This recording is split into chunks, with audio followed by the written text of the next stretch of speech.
It is baseball night in America. It is hot in Queens, New York, around 90 degrees all day. It's dropped down to 86 as we get ready for the Dodgers and the Mets tonight on Fox. And now welcome inside the broadcast booth, everybody. I'm Joe Buck along with the Hall of Famer John Smoltz. When you talk about the Mets, basically any night you have about an ace going on the mound for the New York Mets tonight.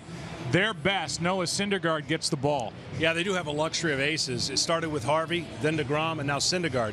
Syndergaard showing no ill effects of last year's going to the World Series, and his numbers speak to it. The man just seems to throw 99 to 100 miles an hour every pitch. You look at his numbers, his slider is virtually unhittable at times. So for the Mets, they're glad that the rotating aces, they've got him on the mound tonight. On the other side for the Dodgers, Kenta Maeda got off to a great start in the United States, 3-0 after 4 starts. He stumbled of late. Yeah, early on they were like, Greinke who? But lately they do miss that 1-2 punch. Everybody knows about Clayton Kershaw, but they need this man to get back on track. You see the last starts 0-3 with a 6 ERA. He's trying to get accustomed to American-style baseball, and they're doing that right now. They need him to pitch a good game. And they need guys in their lineup to get healthy. There are some sickly averages for the Dodgers in their lineup. Yeah, this is not the Dodgers of typical where you think at home they haven't been good. Road a little bit better, but they need Gonzalez. They need Puig. Not in the lineup tonight, but they need their stars to be other than Clayton Kershaw and Jansen at the end of the game. Yeah, well, they need these things to get going, the bats. We can carve them up any way we want. We can put baseball night in America on there. It's a good matchup for you tonight. On Fox, it's the Mets and the Dodgers. We get set for baseball. One team that calls New York home, one team that used to. Glad you're with us. Baseball coming up after the break.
Told you it's 86 degrees here at Citi Field, and why not 86? They honor the 86 world champion Mets before the game.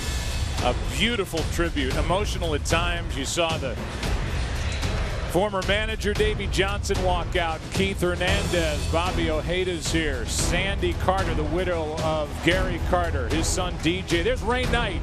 Welcome back into the family here with the Mets. The great Darryl Strawberry. The ceremonial first pitch. A Roscoe throw the glove, Jesse. to DJ Carter. And this crowd is alive. They love their '86 Mets and they love their 2016 Mets. 30 years later, this organization has dreams of another championship. And here's a guy who's making some of those dreams. Noah Syndergaard. How good is he, John Smoltz? Here's the lineup. He'll deal with Utley, Seager, Turner, Gonzalez, Thompson, not Yasiel Puig, Pederson, Howie Kendrick, Yasmani Grandal, and Maeda gets the ball for the Dodgers tonight. But this guy's just electrifying. Yeah, it almost reminds me when Albert Pujols was a machine, right? Not a person when he was in his heyday. This is what this guy's become. He's everything that you could imagine by looking at him at the mound. He's coming after you, 100-mile-an-hour fastball. The numbers keep. He's going to shatter records because he's had such an electric stuff. And the fact that now he's their best pitcher, and he hasn't shown any effects of last year at all. It was a long year last year for these young arms, and Syndergaard has come out firing, and he can light up triple digits on a radar gun. Here is the Mets defense with Conforto in left, Cespedes in center. Granderson hit the game-winning home run last night. He's in right. Then it's Ty Kelly getting the start at third. David Wright has a bad neck as Drupal Cabrera at short. Neil Walker at second. Eric Campbell at first. Rene Rivera does the catching. Syndergaard in the middle. And the welcome for Chase Utley. And the Mets have yet to buzz Chase Utley since his slide broke the leg of Ruben Tejada in the division series last October. If there's anybody on this roster that would buzz him, it's the guy on the mound right now. Yeah, and buzz would be a quick reaction. Instead, he misses up and away. I think the Mets and everything that goes on in this series, I don't know if it's in the forefront of what they're thinking about. The crowd obviously knows. The player's no longer here. Tejada's no longer here. But if the situation calls for it, I would not be shocked if it happens today. That misses the outside corner. The count's 2-0.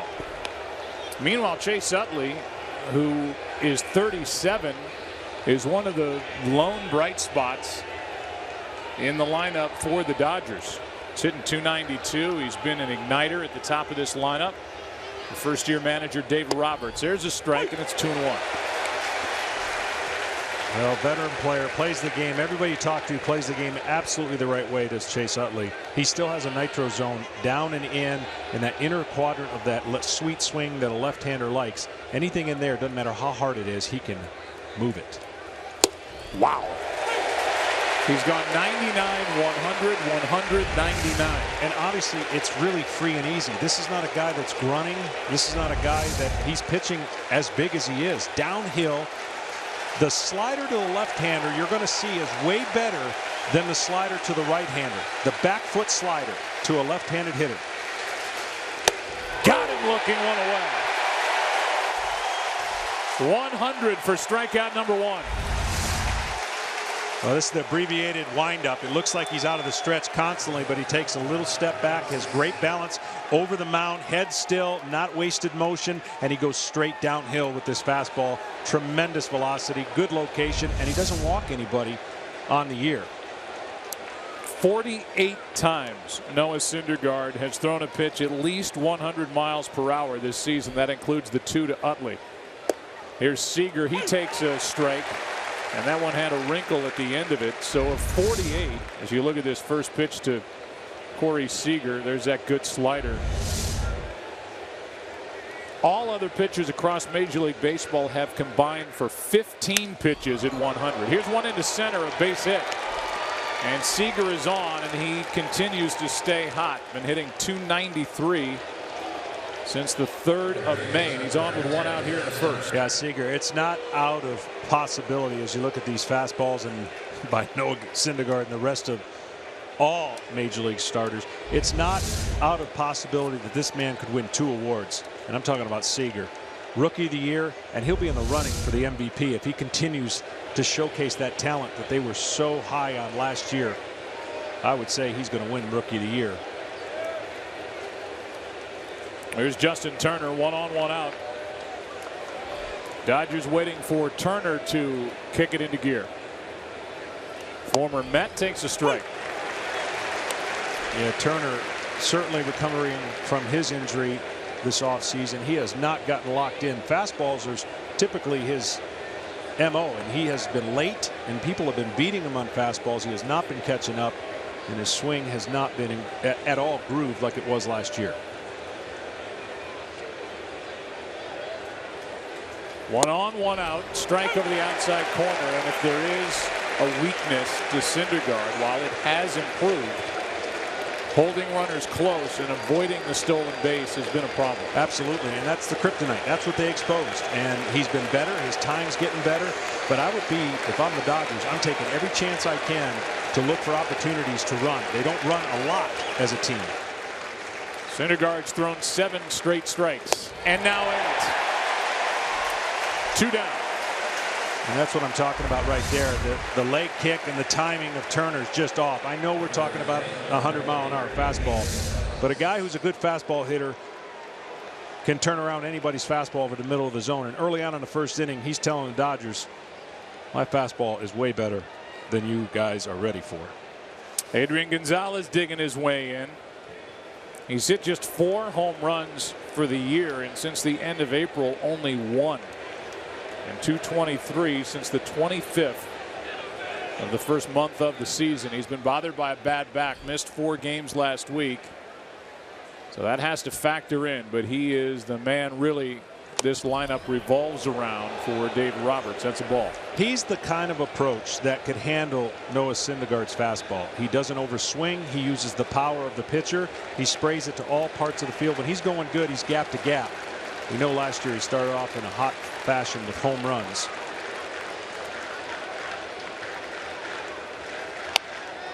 That's foul left side. 1 ball, 1 strike as the Mets play him basically straight away with Neil Walker pushed back into shallow right at the second base position. I guess you could say they play him to pull just a bit on the infield, but basically straight away in the outfield. Pitch number 13 for Syndergaard here in the first inning. The 1-1. 99 for strike 2. Coming into this series, most of the Dodgers have been hitting much better on the road. Adrian Gonzalez significantly better on the road. And during the game, I'm going to try to explain, after talking with Dave Roberts, part of that lack of success at home is due to the weather. We'll get into that a little bit later in the scientific terms he used. Dodgers come in at 25-24. They're 4.5 games behind the Giants, who are red hot. San Francisco is winning and winning big at Colorado right now. The Mets are tied with Washington on top in the NL East. 9 games over 500. Left side base hit. Exactly what you talked about as Gonzalez plugs that hole. Hit it right through the shortstop position, but Cabrera was shaded up the middle, and it's a 2-hit first inning for the Dodgers. And I know Noah Syndergaard's young, and he's just a second year. That would bother me, right? You're shifting on a guy that his power would be very difficult to pull that, and that's why Adrian Gonzalez is a professional hitter. He doesn't overswing. He stays through the ball, and there's your defense of the now we know as the normal shift. That's just an easy piece of hitting. And the one thing that Noah Syndergaard needs to get a little better also is with runner on second base, and in any counts, any outs, that's where the averages go up. Everything else he pretty much owns, but with 2 outs and a man on second, 571 average. So he doesn't like people at second, nor should any pitcher. Here's Trace Thompson, who's been a nice surprise for the Dodgers, takes a strike.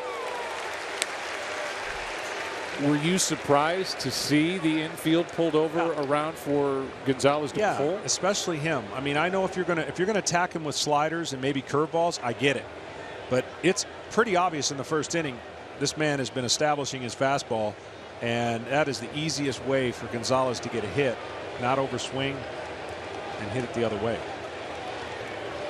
Here's the 0-1 to Thompson. Runners are going. Here's a ground ball for Walker. Gets a big hot inning over. Dodgers get 2 hits. Bottom of the first inning rolls in. Kenta Maeda to the mound for LA. No score.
Last night, Curtis Granderson gave the Mets fans a thrill with a game-winning home run in the 9th inning in a 6-5 win. Granderson, Cabrera, Conforto, the top three. Cespedes, Walker, Campbell, Kelly, Rivera, and Syndergaard, the bottom three. Against the right-hander, Kenta Maeda, who started 3-0, now 3-3 overall. Still a good ERA, but trending downward. That is something the Dodgers need him to turn around. Yeah, they'd like for him to trust his fastball a little bit more. He's happy with that slider. Against Toronto, 53 sliders. Against the Mets, 30-some sliders, and he is a guy that will throw the kitchen sink, curveball, changeup, slider, and occasional fastball. And it's that fastball that zips in there at 88 that his manager, Dave Roberts, would like him to use more. Trust, locate better. Because hitters have caught up to Maeda after his first trip around the big leagues. That dips low. 1 ball, 1 strike. And the one thing, when he spots his fastball, he'll be fine, but he doesn't pitch in very much at all. Matter of fact, probably least of anybody. And he's just going to really kind of make sure that he works the count, works the hitter with all the pitches. And he loves the 3-2 count, which Japanese pitchers see as the highest honor. That is inside, really. Yeah, strike somebody out with a 3-2 pitch. That's why I see Yu Darvish in all those games early on. You get to 3. That just seems that's the highest compliment to getting a hitter out in their league, is when you get a hitter or strike him out on a 3-2 pitch. Well, right now it's 2-1. Maeda brings it to Granderson, who takes a strike. Granderson, Cabrera, Conforto for the Mets.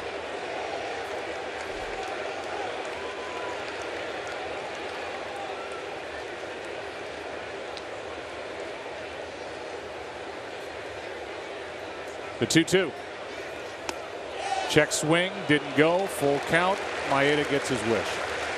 Yep, the 3-2 count. Maybe part of that also, they throw a lot more pitches because they're pitching once a week. They have the extra day rest. Now, the big concern when they come over to America is how do they quickly adapt to the every 5 days. They're monitoring it for the Dodgers. They don't let him throw many more than 90 to 95 pitches. He hasn't gone past 6 innings, so that's the equivalent of the 6 day rest they get over there.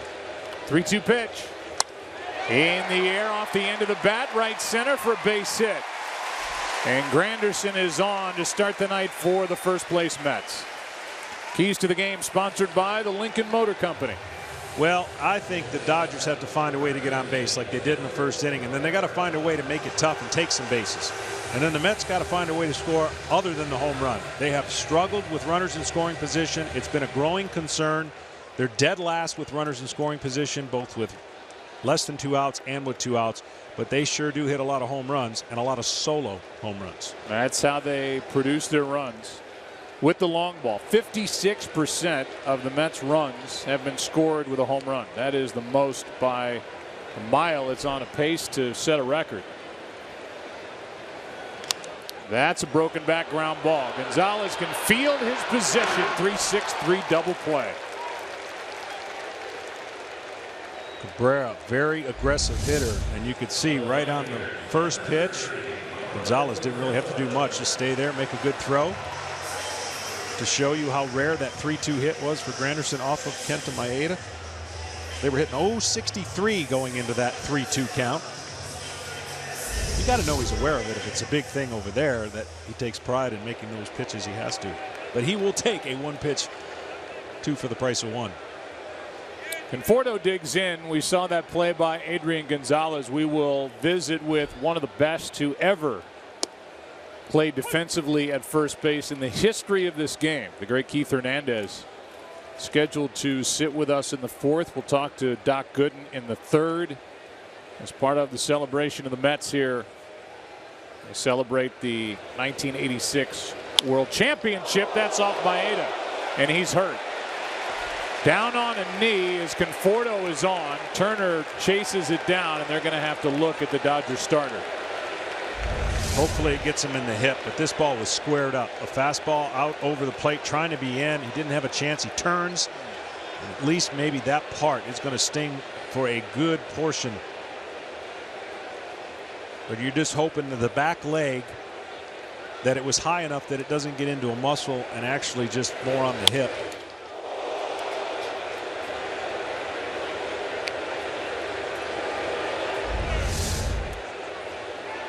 I've had that happen more than I care to, and sometimes if it's in the right spot, it actually makes you stay back better. You don't ever look for it that way, but you know, I wonder if it caught him on the right arm. Let's take another look. It looks like they're looking at his hand. I don't know if the hand got down there in the way. Yeah, it got him in the arm or hand. Oh, that absolutely is unfortunate. If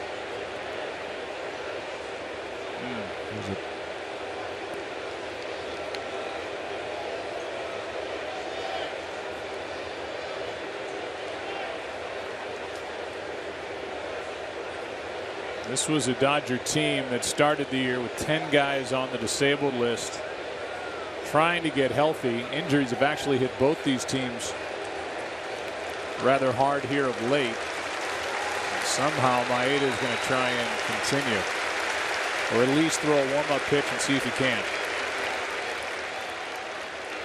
I got him right on the back of the hand. That was squared up, and if it did, I'll be shocked. I mean, that'll be impressive if he can stay in here for any length of time, if it got him on the hand, because that is the worst part of your. Obviously, you need that component more than anything. Casey Fiend was just added to the roster. Urias, the 19-year-old left-hander who made his major league debut here last night, has been sent out. And Maeda says, like he said, I'm fine. Well, the one luxury, you never want to go to your pen this early, right? But guess who's pitching tomorrow? The left-hander who nobody can hit right now. Yeah, and it makes managing a little bit easier, knowing what you can do with your pen the day before and then what your pen's going to do the day after. Nice hand from the fans here at Citi Field. This is why the month of May. How about that? 5-0, an ERA just over a half run. The opponent's average. Look at strikeouts to walks. It really is incredible. I know we have no reason to not talk about Jake Arrieta and the stretch run he's in, but this still is the best pitcher in baseball for me, Clayton Kershaw. More complete game shutouts than walks in the month of May.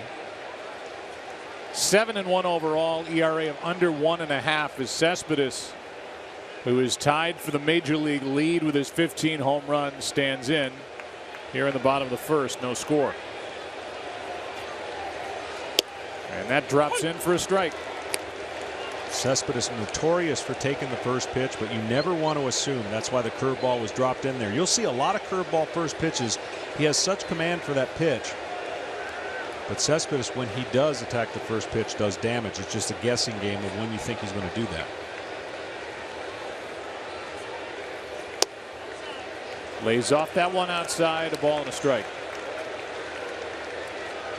Cespedes has played 100 regular season games now for the Mets after they got him in that deal last year from Detroit. And over those 100 regular season games, he's hit 32 home runs. It's been an unbelievable stretch. And there was a lull in there, too. When he ran into the wall last year, he went into a kind of a, you can understand he was physically not as good as he was when he got with the Mets. And that's when Daniel Murphy kind of took over. But since re-signing Cespedes, he's on that MVP watch again, and a big part of their lineup driving in runs and hitting home runs. Signed a 3-year deal, but has an opt-out after 1 year. That is just up and away in the count, 2-1. That, by the way, is the best all-time in the Mets franchise history for the first 100 games played with 32 home runs. 80 driven in, 290 average. You're going to have to attack Cespedes throughout the game with a lot of sliders. You've already seen 2 in a row. Here comes the third, all on the outer part of the plate. Had him reaching for it. Seager circles it, gloves it, throws it, inning over. Beautiful night, albeit a warm night. We are in Queens, a look at New York City. Glad you're with us tonight on Fox. It's baseball night in America. 1 in the books, no score.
sponsored by Geico. 15 minutes could save you 15% or more on car insurance. Follow live baseball with the MLB.com at bat app. Stay up to the moment at any moment with Game Day, live game video highlights, StatCast news, and more. Download MLB.com at bat, the #1 app for live baseball on your phone and tablet. Here's Jock Pederson. Took a ball from Noah Syndergaard. No score after 1.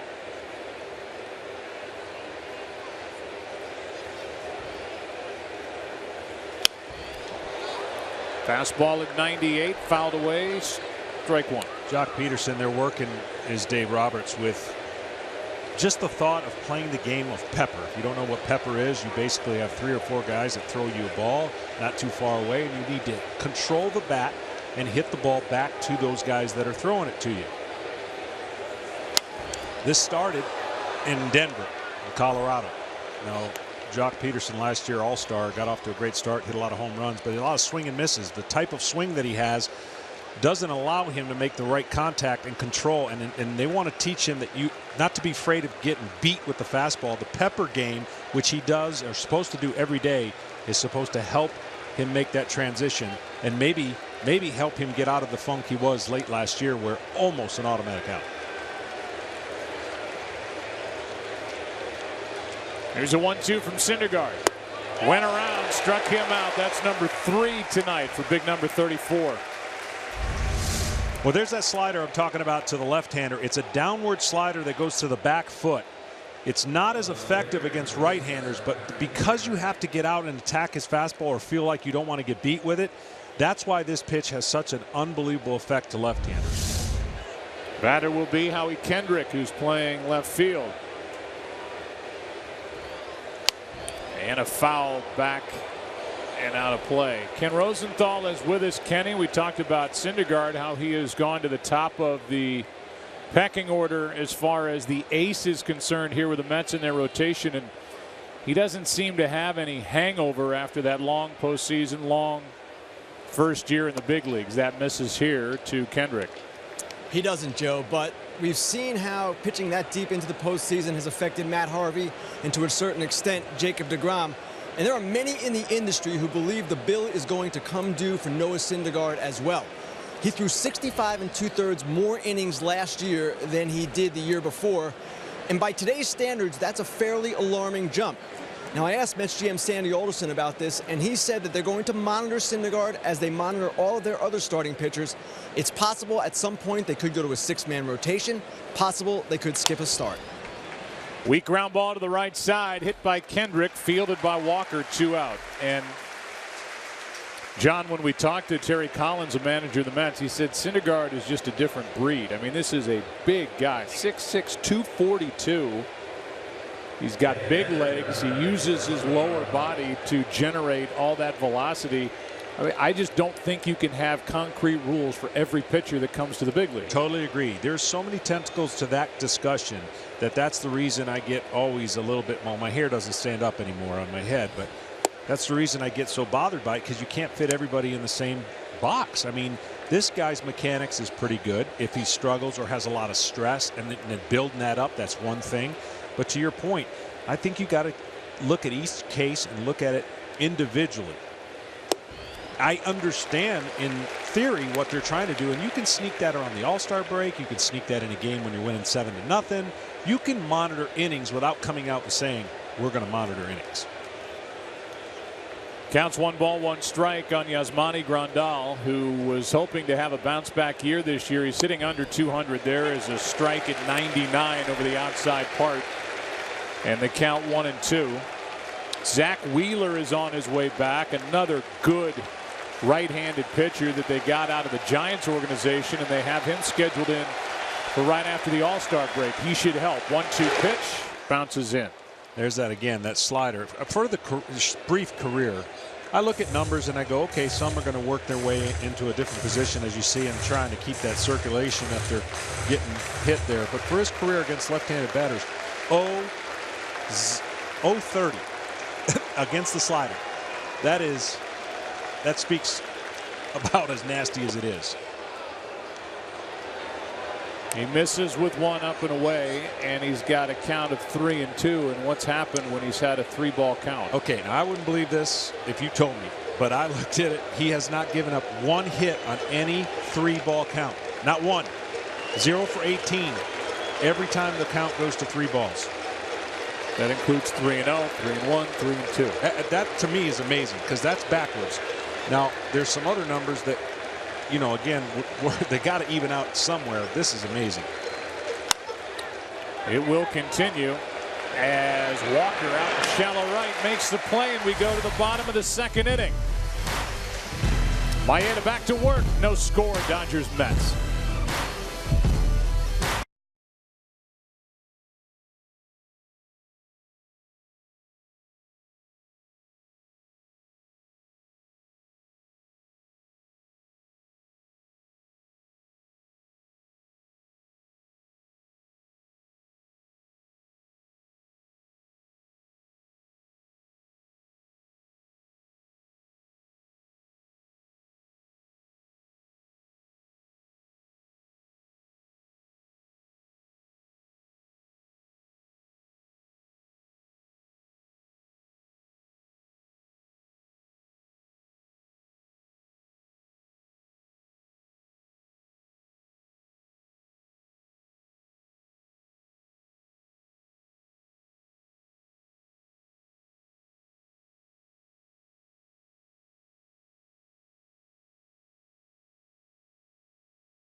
That 86 team was fun, and they were tough, and nobody messed with them. Dykstra, Gooden, Keith Hernandez, Darryl Strawberry, Jesse Orozco, Wally Backman, Rafael Santana. There's Mookie Wilson, who hit that slow roller up the first baseline.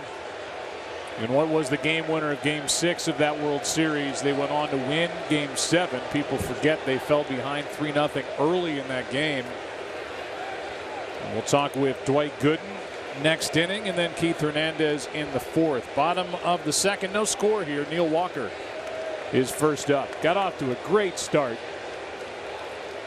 and has had a solid beginning to his time with the Mets, the former Pittsburgh Pirate that New York traded John Neese to get, and he's been part of good double play combination with his Drupal Cabrera to his right. This guy's popped 11 home runs.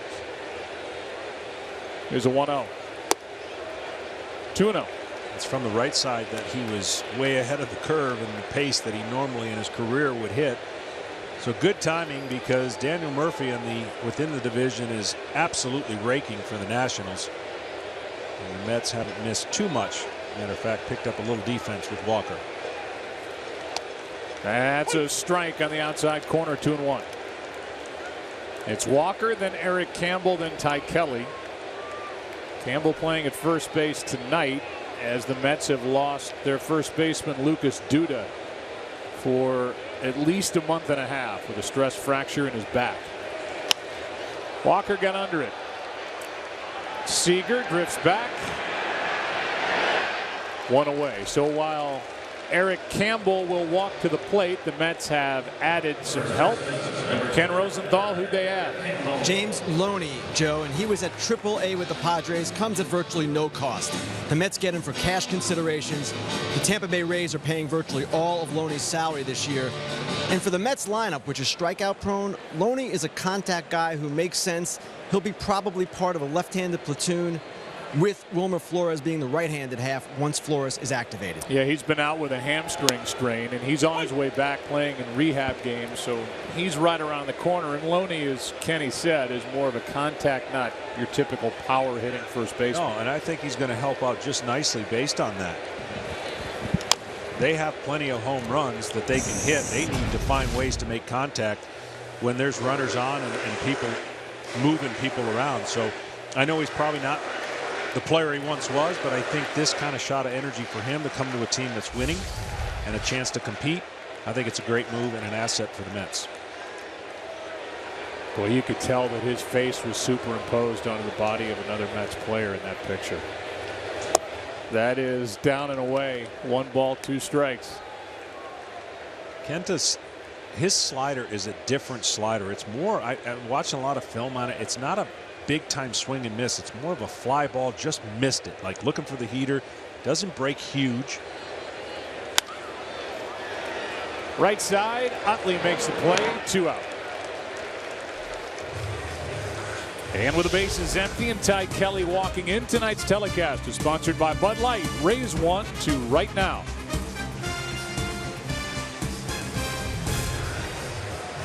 Here's Ty Kelly, who's been bouncing around the minor leagues for a while now. He's 27 years old. He's a switch hitter. He can play really anywhere. He's played some first base. He was tearing the cover off the ball at AAA.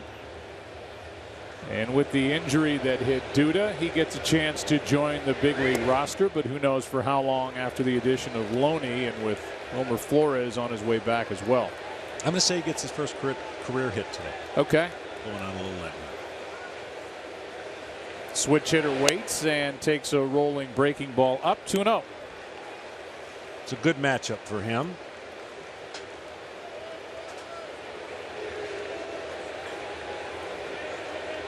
Here's a 2-0 from Maeda. So far 0 for 5 is Ty Kelly. Count 3-0. On deck is Rivera, the light hitting catcher for the Mets. That's a walk as Kelly is on with 2 out. And the inning continues for Rivera. And Dave Roberts wants to know where that pitch missed.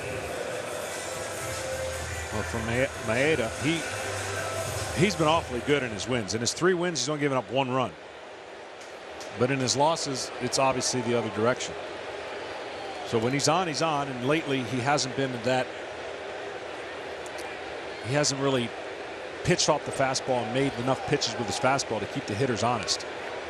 So they've waited him out.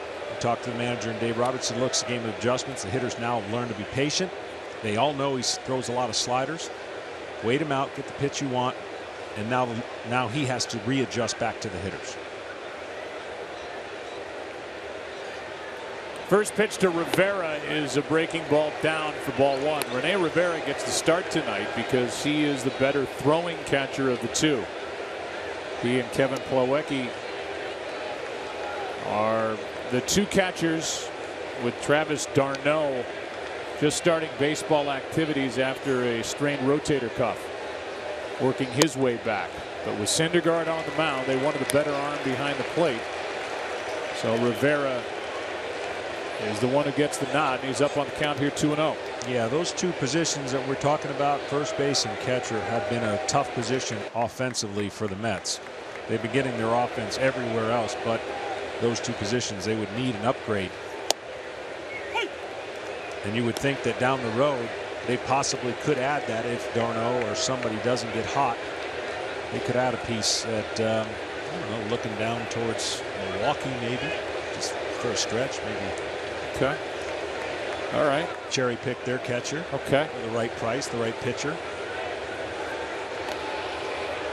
Well, they will have plenty of pitching if they want to make a deal, especially when Zach Wheeler comes back. Mid-July is the targeted time that Zach Wheeler will be back with the Mets. It comes a 2-1 pitch now to Rivera. Over but low, 3-1.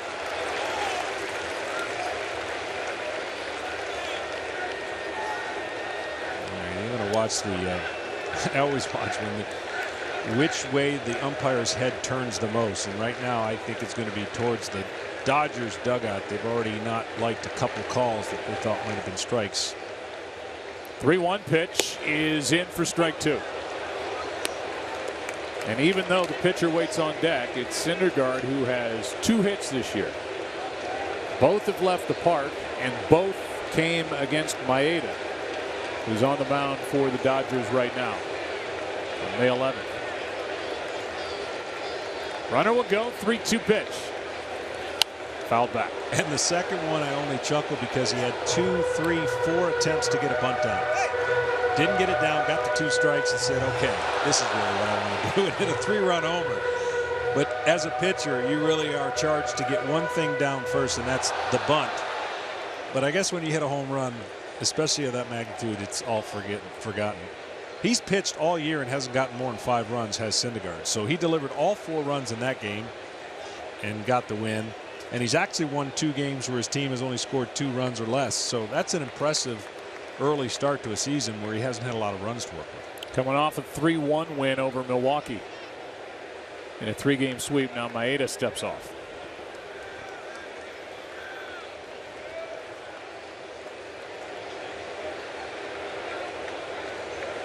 Runner goes. 3-2 pitch. Ground ball left side. Turner with a slide, a throw high, and out as Gonzalez got down on the bag. And now the Mets have stranded 2. We'll see Syndergaard next inning. We'll talk to Dwight Gooden when we come back. The doctor is in the house, the K Corner. So much to talk about. Back after this from our local sponsors.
Gooden. Here's the play that ended the bottom of the second. Gonzalez up to get the throw from Turner. Got his foot down clearly on the bag. Rivera out. Baseball night in America continues. 3rd inning now of a scoreless game, and the pitcher will lead it off for each side. That means Maeda for the Dodgers deals with Syndergaard, and even though Maeda has a home run this season, this isn't a fair fight. Bunt off to the right, and that's got Doc laughing. Good to see you, man. It's good to see you guys, too. Thanks for having me. I know that John's excited to talk to you, Dwight, about the state of pitching in today's game, but just to go back to the pregame ceremony, that was so moving and special here tonight. Well, that was fun to share with the fans, because I don't think the fans really are aware of the energy they brought us in '86 and the excitement they brought us, with the curtain calls and all that. So it was just a great time, and good to see all the players as well. Here's Rivera, who makes the play out in front of the plate. When you came up and you burst onto the scene, I can't think of anybody who burst onto the scene like you as a 19-year-old. Is that hard for you now to think back of all that you were hit with coming to New York, and here's a 19-year-old kid that's just dominant? At the time when you go out through, you're not really aware of the things you're accomplishing. You're just living a dream. And I had some good veteran players around me, like Keith Hernandez. He was like a pitching coach on the field. They helped me a lot. And I think, honestly, growing up as a kid, my dad coached softball and semi-pro baseball. And I should play with those guys. Playing with older guys definitely helped. Even though, there's a different name on the back of the jersey once you got to the big leagues. But I was just living a dream and just enjoying the moment. Did he just kick him out? He threw behind Utley. Did they just kick Syndergaard out? They did. That's the one. That's unbelievable. Adam Hamari is the home plate umpire. He didn't even hit him. Yeah, but that's what happens when, it's so much talked about and you put somebody on notice. And this umpire took matters into his own hands, which is the wrong thing to do, in my opinion. If you want to warn him, that's one thing. But he just decided the first thing that was going to be close, and because it's behind him, I think exaggerated the situation. Wow. I mean, you lose Noah Syndergaard in this game for that? Yeah, that's not right. Like you said, John, he didn't hit him. He threw behind him. I think a warning could be issued, but you can't toss a guy for that. And now Collins is out. He couldn't care less, but Collins going to get his money's worth. And Collins, in my opinion, is right. That's ridiculous. But the replays, they should have replays on this where you can redo that. I've always said that. I always say that you should be able to look at a situation. If somebody overreacts and does the wrong thing, the umpires should be able to get together and go, hey, that was wrong. That was wrong. Let's keep him in. Yes, I agree. I totally agree. He just got kicked out for that. Now, there's the history, obviously, with Utley. With last year in the postseason, Collins is still going at it, and he's moved his argument over to the crew chief, Tom Hallion.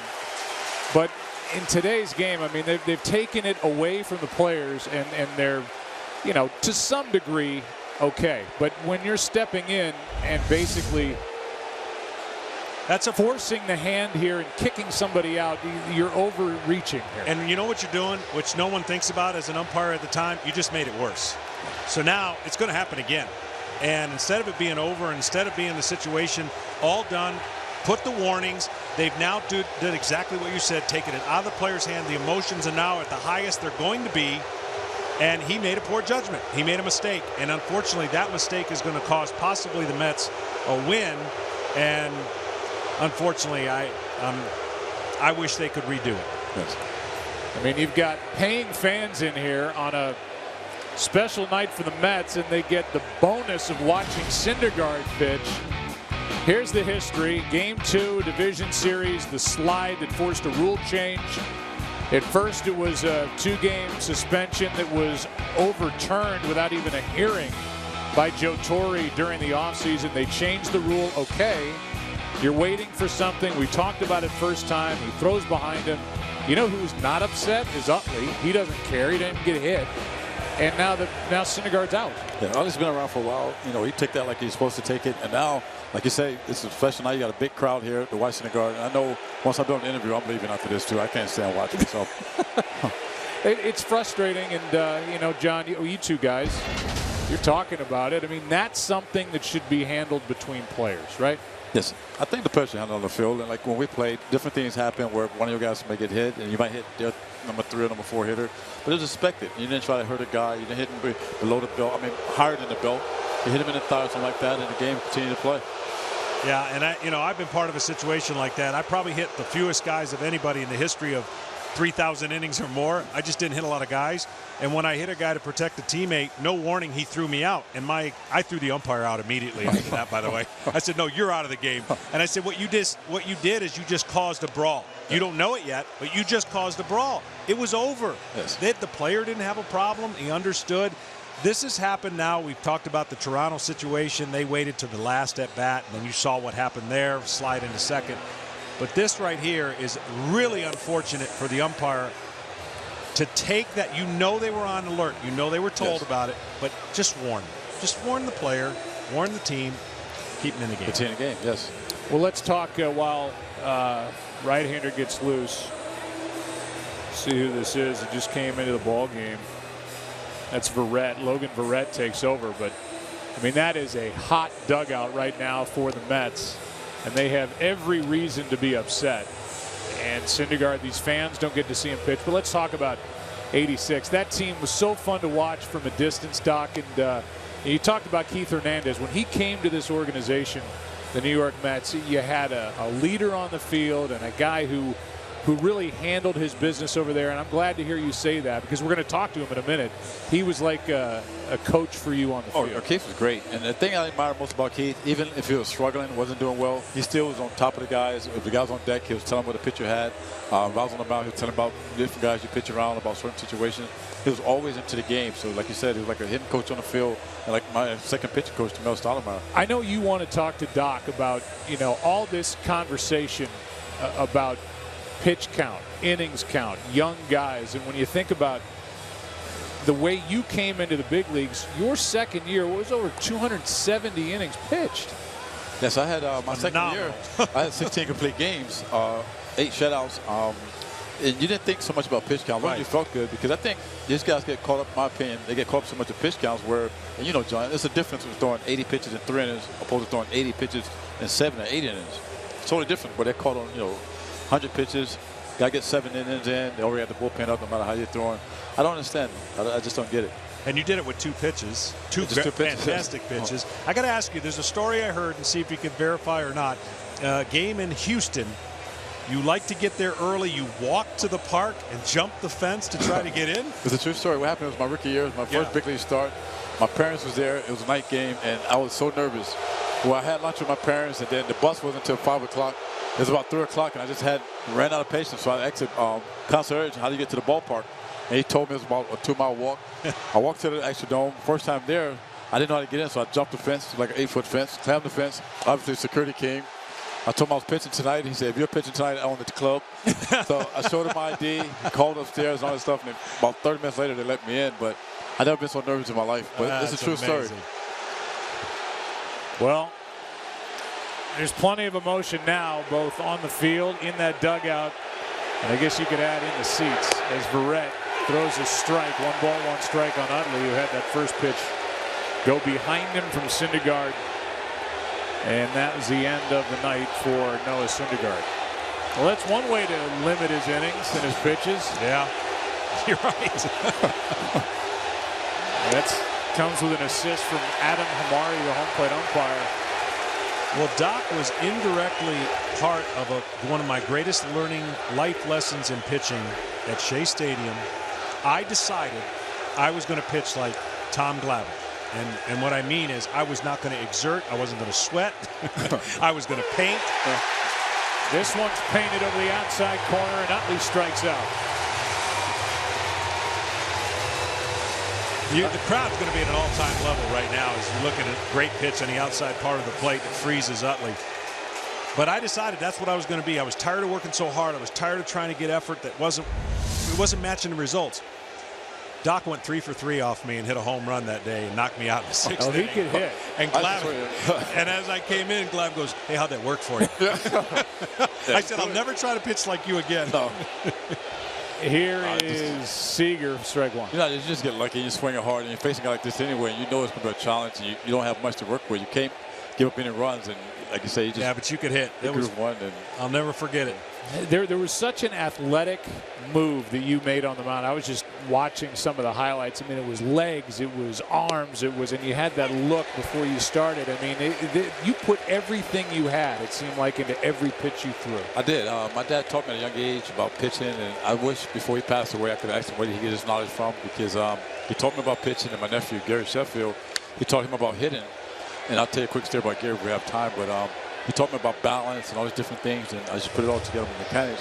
I paid the price for it later because I had surgery on my foot from all the hard pounding about 3 years ago. I had to get a pin put in there, but other than that, everything's been fine. But he taught me the mechanics, taught me the curveball as well. I got to ask you, were you, when you grew up, did you play multiple sports? You look very athletic, and it looks like you didn't play baseball year-round, or did you? No, back then, we play all sports. You play basketball when basketball's in. You play football when football's in, and as well as baseball. Baseball's always my #1 sport, but I like football and I like basketball as well. So we played all sports, and I enjoyed that. I know now kids are saying, well, you got to play one sport. Like, I have an 11-year-old son. He's pretty big. He's 5'6", with a size 11 shoe. And the coach told his mom, we just want him to play basketball year-round and work on it. I said, well, have him call me. He's not playing basketball. Good. That's the best advice just play whatever he out wants. there could get. Yes. Seager looking for another hit. Hits it just foul down the left field line. You come up in '84. You're 19 years old. You're the unanimous Cy Young in 1985. But then in 1986, you guys win it all in one of the best World Series this country has ever seen. Well, that was great. And I felt bad for Buckner because he had a great career. And just to be remembered for that one play, it was really tough. And he's a great guy. But like you mentioned, that was one of the greatest World Series that happened, especially after losing the first 2 games at home. But even in Houston, that Game 6 was incredible. Yeah. I mean, people forget about that game, which Game 6 was really our Game 7 because we wanted no part of Mike Scott. Yeah, Mike Scott was filthy. And he was so mentally into our hitter's head that they was more concerned about catching him cheating than trying to get a hit off of him. 0-2 is the count on Seager, and that's a strike over the inside corner. My friend, it's good to see you, man. Thank you guys for having me. Congratulations on a fun night. Thank you. You're deserving of all that. Thank you. All right, buddy. Good to see you. Joining us. All right, you guys. The great Dwight Gooden. How about that little flashback for you with Mike Tyson? No score in this one.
Before the start of this half inning to remind Maeda that the benches, the pitchers, everybody's been warned. The veteran umpires of this crew have been over there talking, Phil Cuzzy and Tom Hallion. Hallion is the crew chief.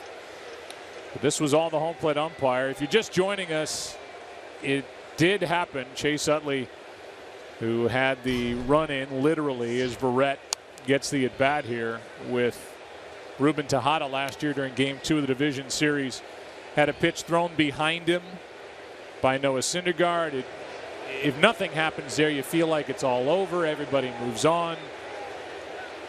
Dick Scott takes over here, managing down in the dugout. There's a strike to Barrett, strike 2, and yet the home plate umpire, after a pitch didn't even hit Chase Utley, threw Noah Syndergaard out of the game. Here's where I have a huge problem with it. Okay, everyone's entitled. They're going to make a mistake, and I don't know that the umpire is going to admit it. They're probably going to say that they were prepared for it. Is a strikeout right there of Verrett. But Josh Donaldson got a ball thrown behind him and almost hit him. And there was no warnings and there was nothing. And the Toronto manager got thrown out. Because you can see Josh Donaldson going, hey, are you kidding me? He threw it behind me.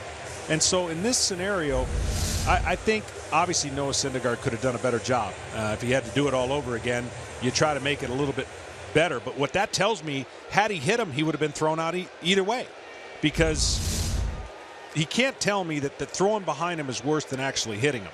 So we're dealing with that. The Mets will deal with that. And unfortunately, they're hoping that it doesn't cost them a game. What it does cost is this, I assume, sellout crowd. If it's not, it's close. A night to watch one of the best young pitchers to come along in a long time in Noah Syndergaard. Now, what do you do with the hammers now? The Thor hammers that are all out. I just put them away. Wait till the next start. 2-0 the count on Curtis Granderson, who singled his first time up. Homered last night to win the game. That makes it 2-1. Here's my general rule, and I understand that it happens a lot in the American League because the pitchers don't bat, and that's why I really dislike what goes on in the American League when a pitcher has to stand in the batter's box and face the wrath. Now, Noah Syndergaard's a different creature, but the thing that if you do it the right way, no one's going to have a problem. Never throw up near a guy's head, ever. You could end a career. You could do things that are absolutely, and a pitcher that has this kind of ability, you know, it was okay, not by the head. The ones that get away and accidental, we saw in Arizona, Pittsburgh, that was ugly, but those are mistakes. I just think now that this will be talked about, and we'll see how the commissioner and the rules committee and Joe Torre will be involved. Not good. 3 balls, 2 strikes. Granderson hits it right to Utley. 2 out. And the crowd boos Chase Utley, who made the play. In just 6 days, some of the world's biggest soccer stars converge on the United States for the 100th anniversary of the Copa America. It all starts as USA takes on Colombia. Friday at 8 Eastern on FS1, or you can watch the entire tournament live on Fox Sports Go. 2 out, nobody on as Drupal Cabrera will step in. Bounced into a double play, 3-6-3, started by the first baseman in the first. On the inside corner for strike 1.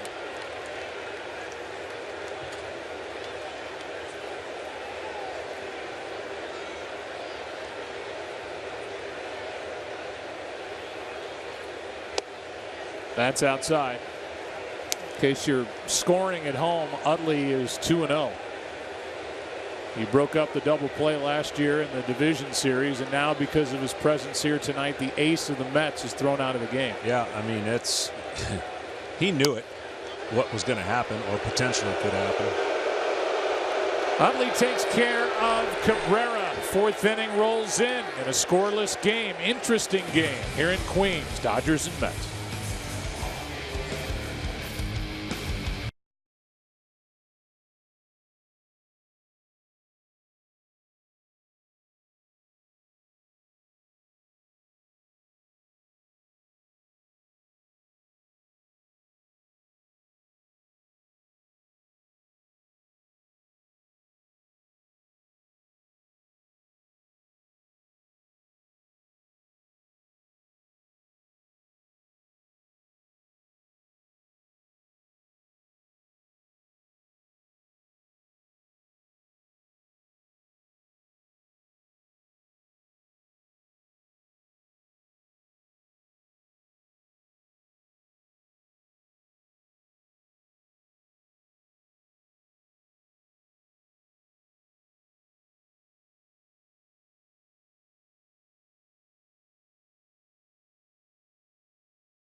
Telecast is sponsored by the Lincoln Motor Company and the exhilarating new Lincoln MKZ. And by T-Mobile, switch to the Data Strong Network. How good's that look from up above? This beautiful jewel down here, the replacement for Shea Stadium, Citi Field. And they did a great job putting this ballpark together. Joined by greatness here in the broadcast booth, his booth. Hardly. His booth. How do you like our booth? It's nice. Very tight. It's tight. Lucky we're in good shape. 0-1 the count from Verrett. Here's Turner trying to shoot the gap into left center field, and he will. This one bangs up against the wall. The first extra base hit for the Dodgers belongs to Justin Turner, and one of my favorite all-time players. Yes, I'm from St. Louis, okay? Everybody get over it. And we claim Keith Hernandez. He was a world champion in New York with the Cardinals before you did it here in '86. When your dad was the voice of the Cardinals. Yeah, I got to grow up hanging around that clubhouse. There's so much to talk to you about. You broadcast for this Mets team now. We just saw your great right-hander Noah Syndergaard get kicked out for something that is jaw-dropping. Well, I love it, actually, and it's part of the game that's gone today, and I don't think he should have been thrown out of the game. No. I should have been a warning and move on, but there's so much overreaction today. I don't know what to tell you. It's ridiculous. Here's a ground ball right side off the bat of Gonzalez. Over to third as Turner one out. Well, what we said, we just think it was a little bit of inexperience. I don't know that a veteran umpire might have done that, and that is something I wish we talked about. We have replay. We overturn calls on the bases. Why can't the umpires get together and go, hey, man, you blew it. Let's keep him in the game. That was the wrong call. Well, I just think there's always been a warning. And there's no rule change in that.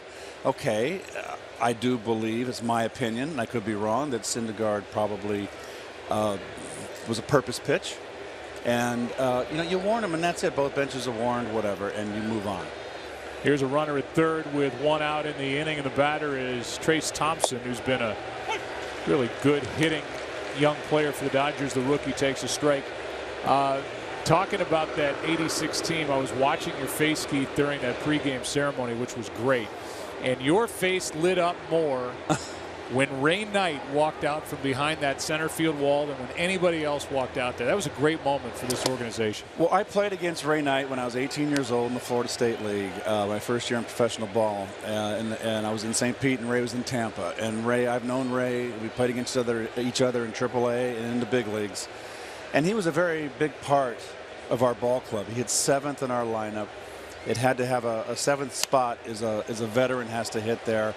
And Ray just had a terrific year for us. It's not a spot to drive in runs. I think Ray drove in around 70 runs that year. And of course, he was the MVP in the World Series.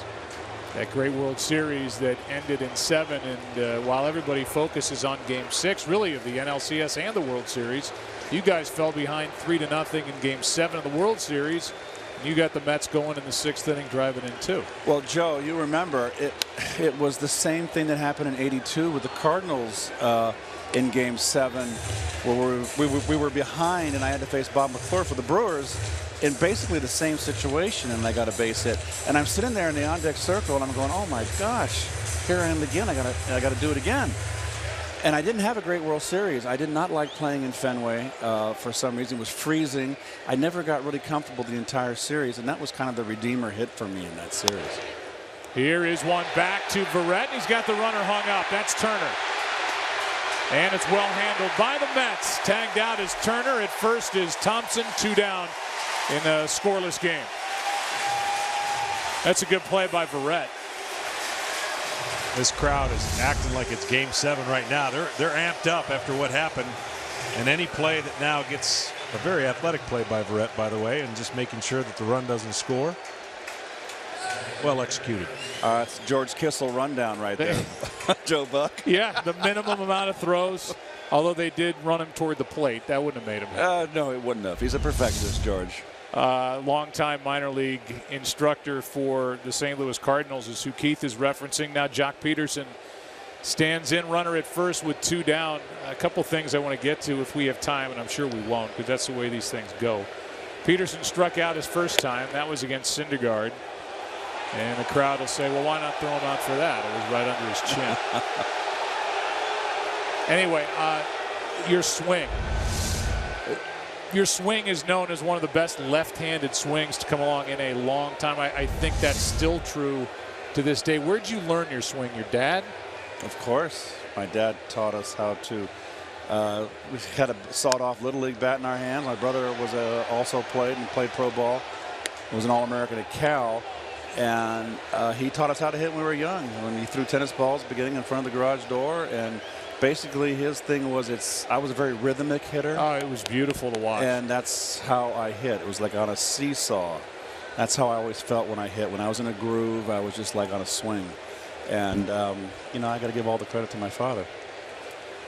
Runner at first with 2 out, 1 ball, 1 strike. The count on Jock Pederson, talking with Keith Hernandez, 11-time Gold Glove Award winner. Do you ever wonder what your career would have been numbers-wise, home run-wise, if you had played in one of these ballparks like a Cincinnati or a Philadelphia, and if that would have been your entrance into the Hall of Fame? Well, I certainly would have hit 250 home runs. Yeah, I think that gets you in the Hall of Fame. Well, you know what? When it's all said and done and my time on this earth is over with, it's not going to mean anything. I had the great pleasure and good fortune to have the God-given ability to play this game, and I struggled early, and it wasn't easy. I had my first 2.5 years, 3 years in St. Louis. All the St. Louis fans will know I struggled, and to see it come forward and to play in a World Championship team, 2 of them, I just feel very blessed and very fortunate that it was wonderful. And also on the TV end, working with Bill Webb, your director. Yep,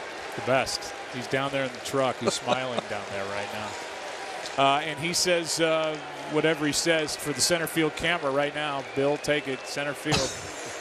1 ball, 2 strikes, 1 on, 2 out, no score, 4th inning. That is hit hard, but right at Walker. My friend, huge fan. You know what I think. Folks, I remember Joe when he was young. I couldn't get 2 words out of him. Now you can't shut him up. Shut up. I won't shut up. The great Keith Hernandez on a big night.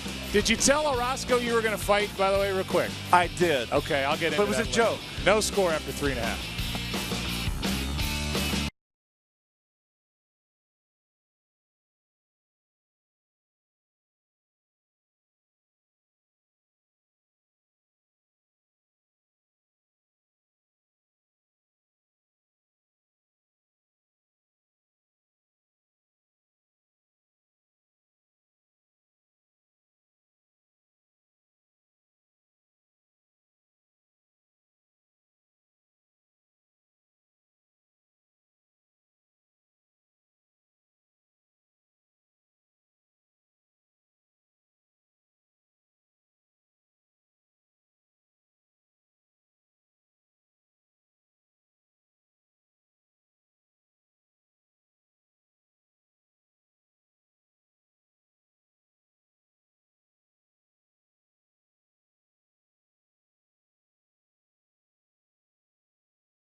June 16th on FS1, continuing on to Fox, 16th through the 19th. The U.S. Open, the 116th version of it, from historic Oakmont Country Club in Oakmont, Pennsylvania, just outside of Pittsburgh. It just doesn't get any better. And Smoltzy, for an avid golfer like yourself, as Maeda goes back to work, no score in the game.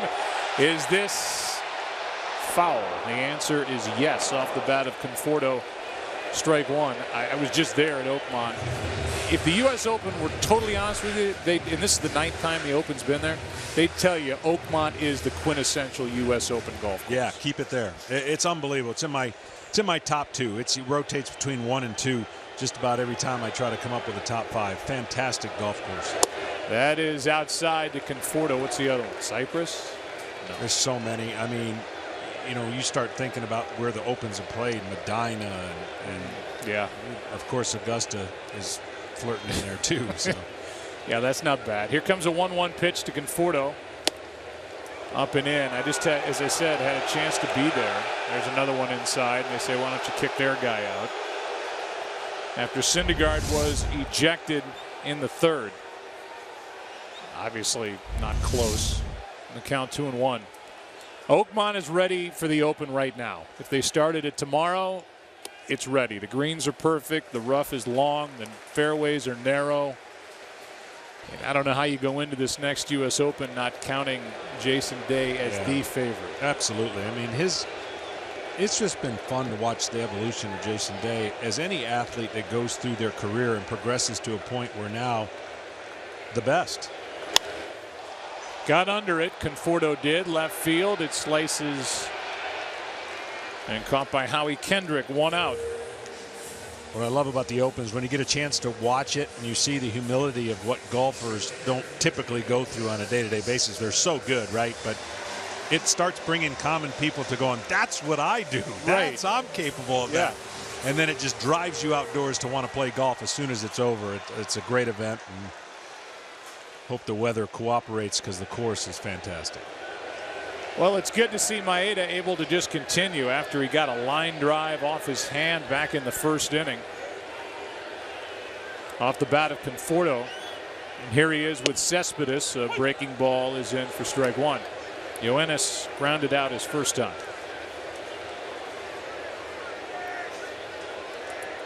Not just throwback uniforms for the Mets honoring the '86 team, but throwback music. Got to hear Safety Dance before the game. Start to realize that some of the music in the '80s just wasn't good.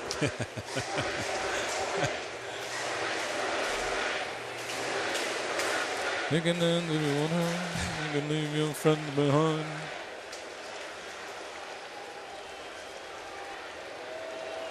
Wonder what the closed caption person just did with that. 1 out, nobody on, nothing in 2 the count. Cespedes strikes out on a pitch that was up at 91, and that's strikeout number 2 for Maeda. Well, he four-seamer up, and that's what you got to do. You got to expand the zone to Cespedes. You can't have anything leaking over the middle of the plate because he's going to crush it. Maeda's done a nice job with his fastball today, and it's hard to believe the first 5 games he didn't give up a hit on his fastball, and lately he's been giving up his share of hits. On extra rest, we talked about this earlier, on extra rest he's got a 0.74 ERA. Regular rest, traditional baseball, 5-man rotation, 5.16. Not too bad today, though. Yeah, he's trying to adjust. New schedule. They pitch once a week in Japan. That's over the outside corner. And this is a guy that's a 2-time winner of the Sawamura Award for the best pitcher in Japanese baseball. He went 97 and 67 in 8 seasons with the Hiroshima Carp. Yeah, a lot of innings, 1,500 innings too. And look, the baseball's different. Nobody talks about that as much. The baseball's tighter. It's a whole different way that the baseball is produced over here. Much like the minor leagues, minor league baseball is different than National League. No longer National League, American League baseball. One baseball for all. And I only know that because of the up-team rehab starts I used to make. And I would go out to the mound with Major League Baseballs until this one league says, sorry, you can't use those. And I said, well, I am, because I'm not going to pitch with something I'm not going to get ready to pitch to back in. And they had to call the president of the league. They were flexing their muscles. There was not going to be a pitch thrown by me with a minor league baseball. And I ultimately got to use my own bag of baseballs that I brought to the park. 2 balls, 2 strikes, the count with 2 out, nobody on. Neil Walker at the plate, popped up his first time. No score in the 4th. That story with Hernandez, they're in the 16th inning of Game 6 of the NLCS against the Astros. They get 3 runs in the top of the 16th, 2-run score for the Astros in the bottom of the 16th, and Kevin Bass, the great switch hitter, is at the plate. And Hernandez runs to the mound to tell Jesse Orosco, if you throw a fastball, we're going to fight. Here's a ground ball. no call until now, and they're saying foul. And there's another call that goes against the Mets. The first base umpire, Tom Hallion, the crew chief, didn't see it. And he looked to the home plate umpire for help. And if we get another look at it, which we do, we'll see if this is something that should be challenged. Tough to tell. It's right in front of Hallion, but he didn't see it. And boy, that's if that ticks at all off the line, it's a fair ball. Or the glove of Gonzalez, which it didn't. But I guess it was hit so hard he didn't get a chance to. I don't know how he missed it, but at least he got some help from the umpire when he didn't make a call. So you watch it again. It does not look like it hits Adrian's. Our camera's blocked by Gonzalez. We haven't seen any look that would overturn it. But they are going to challenge it. Since the original call is foul ball, and that came by the home plate umpire, Adam Hamari. I don't think I've seen that. I'm trying to think of a home plate umpire making that call because the first base umpire was not able to make that call. Any ball that gets past the bag goes to the first base umpire. It's the home plate umpire's call to the bases, and at and beyond the bases it goes to those corner umpires, but Hallion didn't see it.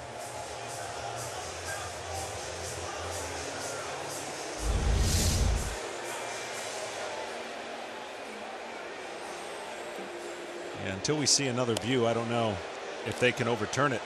I agree. Evidence. Again, original call is foul ball, and there's nothing that says that's going to change, at least with every replay we've shown. The point was Orozco was tiring in game 6 in the 16th inning, pitched 3 innings in that game, and fastball wasn't fooling anybody. And it is a foul ball. Back to the plate is Neil Walker.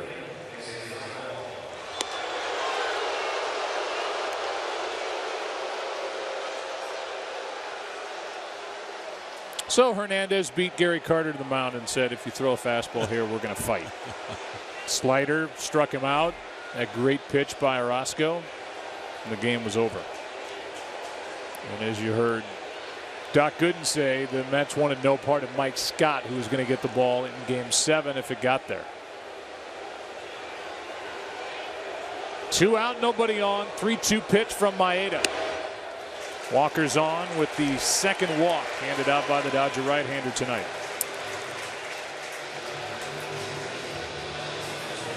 And the batter will be Eric Campbell, who's hitting 179.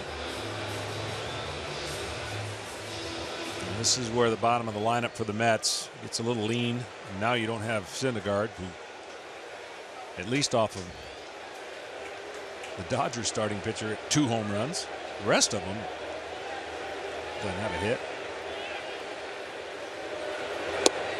There's a strike. Campbell grounded out his first time. Dodgers in the 5th inning will have the bottom 3 in their lineup: Kendrick, Grandal, and Maeda. Kershaw and Colon, the starters in Sunday night's game, the finale of this 3-game set. That's why if you're the Dodgers, you know coming into it. I mean, I know on paper doesn't always mean a whole lot, but you know the pitching advantages. And you've got Syndergaard on the mound, and now he's gone, and you've got Kershaw on the wings. So the Dodgers are in a rough stretch of playing 3 games here with the Mets, and then they play 4 games against the Cubs. Slicing down the right field line, it is a foul ball. And up until this point, they've done a decent job against sub-500 teams. They just haven't been very good against over 500 teams.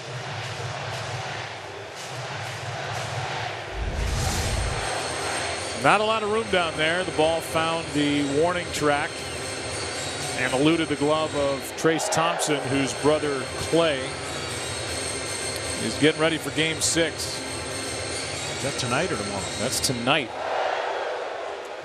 against the Oklahoma City Thunder, with the Thunder up 3-2. Play with the Warriors, and it'll be a fun game tonight. 1 on, 2 out, 1 ball, 2 strikes.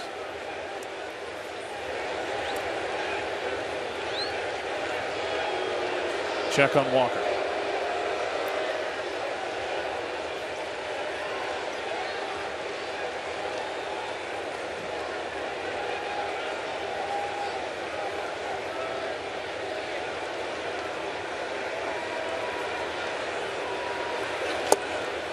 Struck him out to end the inning, and that's 3 on the night for Maeda. 5th inning rolls in. A look at the great city of New York.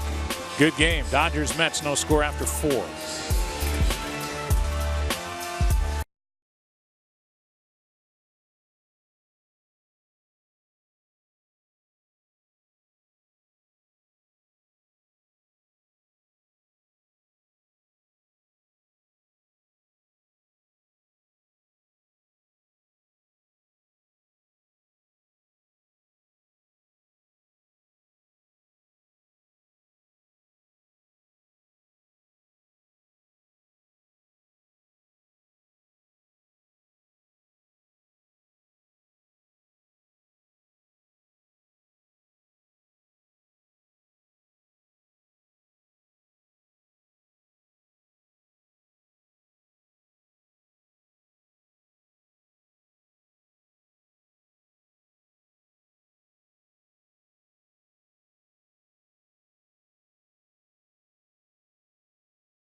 First pitch is a strike from the right-hander Logan Verrett.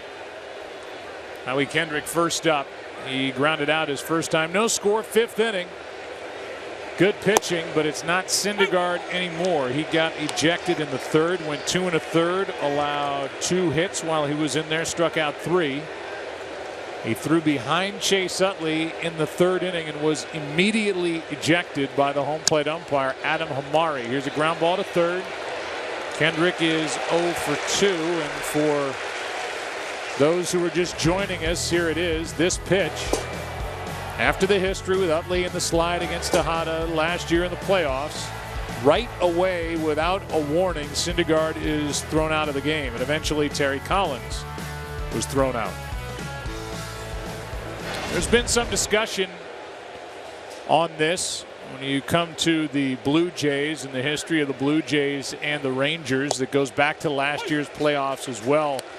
For more on the thoughts of Josh Donaldson as Yasmani Grandal checks in with 1 out, nobody on, here's Ken Rosenthal. Kenny. Well, Joe, as John said earlier, there was an incident earlier this week when Josh Donaldson was thrown at on consecutive pitches by Phil Hughes. He did not get hit, but the umpires did not issue a warning. And after that, Donaldson was quite upset, and he said some pretty interesting things. Here's what he said. Major League Baseball has to do something about this. They say they're trying to protect players. They make a rule that says you can't slide hard into second base. They make a rule to protect the catchers on slides into home. But when you throw a ball at somebody, nothing is done about it. Now you see the full quote there. Adam Hamari obviously did something about it, and that's why the debate can rage. Look at this play. Another side. This play by Neil Walker. Thanks, Kenny. Ground out to the right side, and that is a brilliant play by Walker. Well, this is a real definition of the shift. When you got a guy playing that deep, you don't respect his speed, you can cover that ground, and that's why left-handed hitters who can't hit the ball the other way, this is what they're facing on a daily basis. Well, we've had the stuff with the Rangers and the Blue Jays, and eventually the punch by Odor on Jose Bautista. You go back to last year's playoffs, and you had the Phil Hughes situation. And I get what Ken is saying, and it's worthwhile bringing up. And Donaldson makes a good point that the hitters aren't protected, but this seemed to be a reach. Yeah, I think in Donaldson's case, I don't believe he did anything to provoke that. That was an overreaction to the Minnesota, to the situation that they were reacting on a ball he didn't even run out. And we'll finish that thought in the next inning. And in that next inning, we'll be in the bottom of the 5th. There still is no score, only 5 hits in the game. Dodgers and Mets halfway through it.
Tonight's telecast is sponsored by Bud Light. Raise one to right now. Bottom of the 5th inning. A little bit of activity down below there as Yasiel Puig takes over in right field. Plenty of activity out here in Flushing, New York.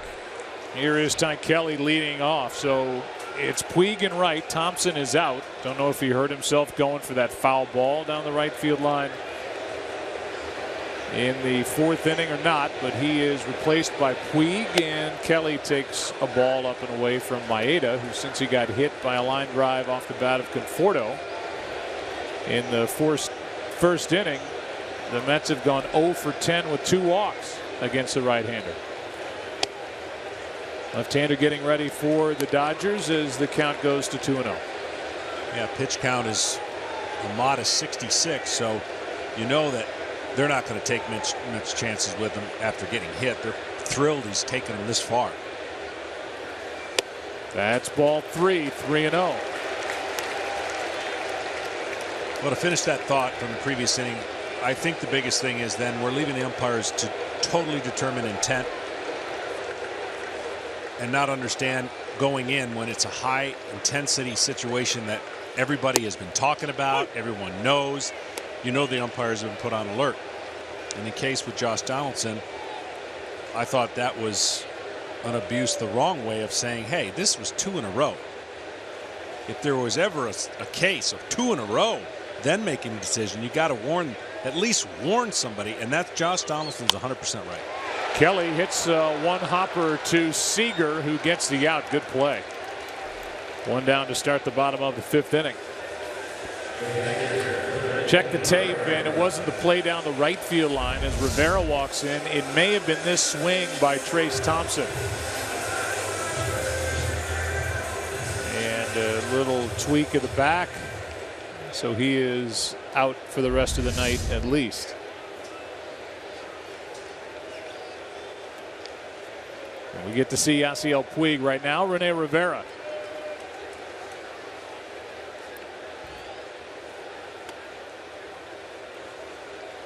These two hooked up last start we talked about in LA, and they really slowed down Rivera with a lot of breaking balls, a lot of off speed. Like a changeup that went in for a strike. 1 ball, 1 strike.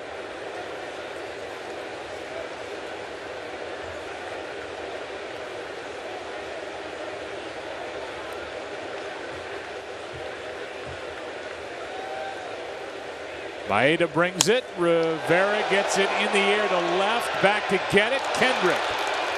And a nice running catch by Howie Kendrick in left. The guy we're used to seeing in the middle infield made a nice play.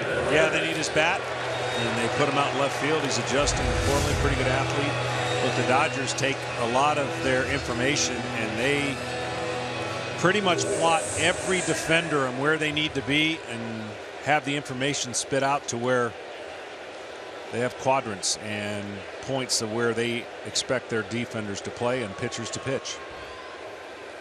Breaking ball to Verrett, misses inside. Logan Verrett's done a great job. I'm sure the last thing he was expecting was Syndergaard on the mound to make the start to be in a game in the 3rd inning. And he's allowed only 1 hit. He'll go back out there for the 6th, that appears. Good tight breaking ball from Maeda, and the count 1-1. Yeah, he really has done a nice job. We've been caught up in so much other stuff when this happened that he's just kind of a different type pitcher for the Mets. And we've seen all the stuff that they have on their staff. Part of a very good bullpen for Terry Collins. What a play by Utley, straight out of the glove. And a mild booing of Chase Utley, who makes a terrific play and sends us into the 6th inning. Dodgers and Mets, still no score.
Tonight's telecast is sponsored by Falcon Tires on the Pulse. And by Cricket Wireless, something to smile about.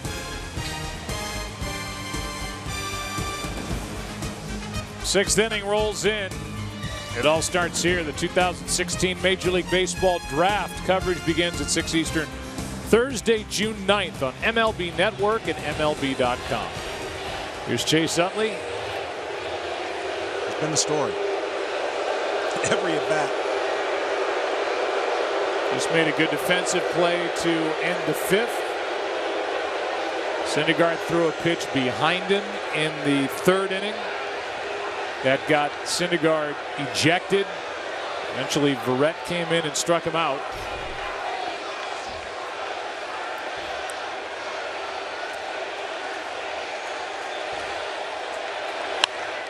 Flies one into right center. Back is Granderson at the wall. Home run, Chase Utley. And the first run of the night comes courtesy of the guy who's been booed every time he stepped in against the Mets. Hit a base clearing double last night to tie the game. Tonight, hanging changeup. That is his 37th career home run against the Mets. All those years with Philadelphia. He had the big night last night, and he has the only RBI tonight. Fastball misses inside to Corey Seager.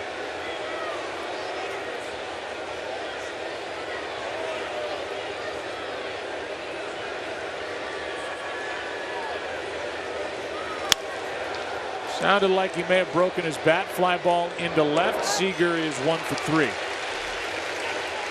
Back to the home run.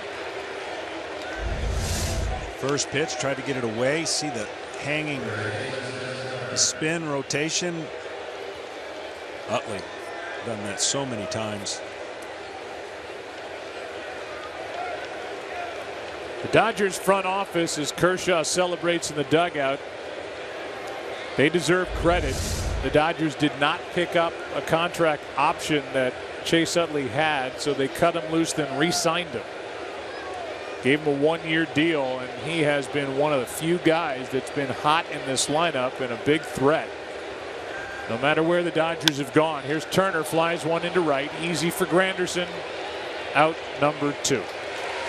Yeah, the Dodgers got some decisions to make, and I think they have resources later on. They're going to have to add to their ball club, and if they're going to be fighting for this division, which, by the way, the West will not have a wild card because of the imbalance in the National League and the Central and the East playing a lot of the lesser teams more than the West gets to. I think they're going to have to package an outfielder or two or find a way to add a pitcher and add an arm in the pen.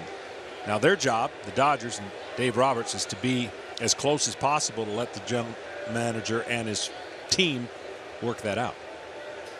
With 2 out, a run in and nobody on. Here's a ball outside to Gonzalez. Well, you saw Julio Urias last night pitch. He got into the third inning. He's already been shipped back to the minor leagues.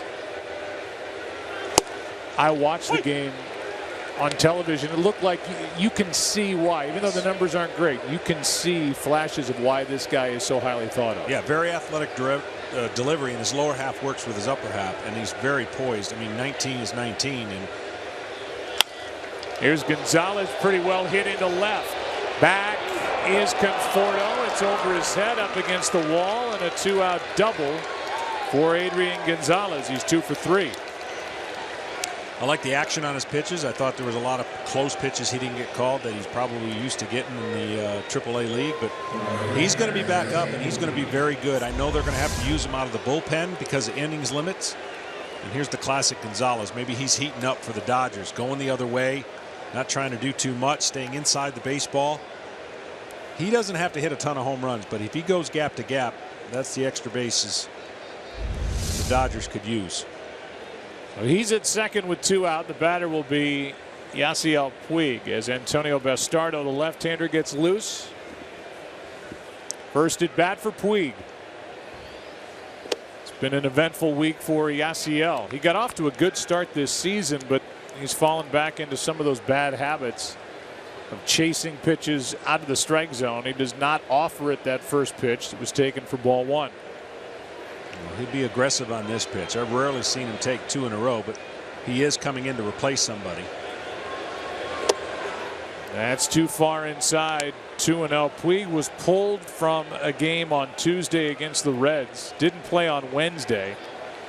They said that was not punitive, but pulled from the game for not running out of the box on a ball that he hit off the right field wall he thought was going to be a home run. And instead of at least a double, he ended up with a long single. That's some of the stuff that Dave Roberts has tried to tackle and talk about with Yasiel Puig, but that's something we've seen since he came to the big leagues. Yeah, and Dave Roberts, with his positive kind of new attitude in the clubhouse, has changed it from the beginning in the way that he relates to the players. Here's a 2-1 from Verrett, 2-2. And one of the things that he told us and he said, I'm hands-on with everybody. Literally, I'll put my hands on every player every day, saying hello or talking to him or giving them a situation, and that vibe and that connectivity, you will, with a young Pederson or a Puig, trying to get him to understand how they want to be playing the game and how the clubhouse matters in each guy. You know, they haven't executed statistically, but it's changed the philosophy inside the locker room. 2-2 pitch is hit hard into left, and that's going to get down. Conforto, a good play. Here is Gonzalez coming to the plate, safe. It's 2-0. Puig caught in the rundown and tagged out near the second base bag. But Yasiel Puig delivers a 2-out RBI base hit into left in an inning that was started by Chase Utley. Rips one into right center field. They add another. 2-0 Dodgers after 5.5 in New York.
That ended the inning, and I want you to watch a couple things. First of all, incredible play here by Conforto. But when the cutoff is thrown, Gonzalez is going to be out at the plate. But because Puig forces this play to be cut, they know they got the out. So Puig's aggressiveness. Here's a line drive caught by Seager off the bat of Curtis Granderson. First pitch by Adam Liberatore. 1 out. Well, he often gets criticized by some of the things that he does on the field. This actually helped the Dodgers score a run. Aggressive, getting ready. Now he knows he's in a quick little rundown. He doesn't mind the out, taking the run, which scores and makes it 2-0. So two things: Ty not turning around and either being told to cut it. We had to cut it, but he had to play at the plate. But Puig forced to play at second. 1 out, nobody on as Drupal Cabrera takes a strike from the big left-hander who takes over after Maeda went 5 no runs, 2 hits, 2 walks, 3 strikeouts.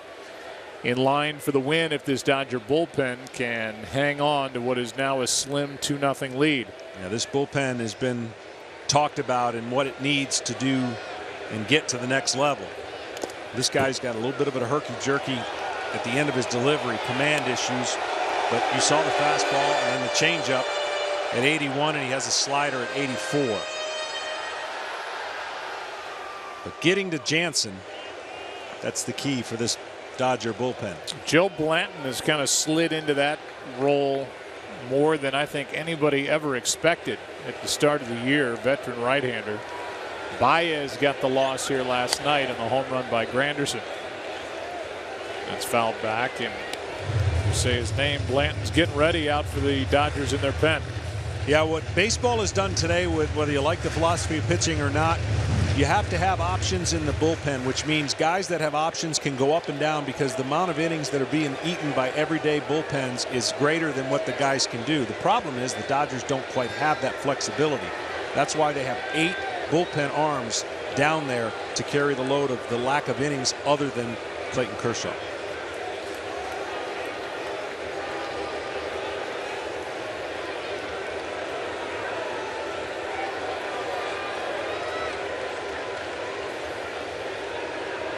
One out, nobody on. 1-2 the count on Cabrera.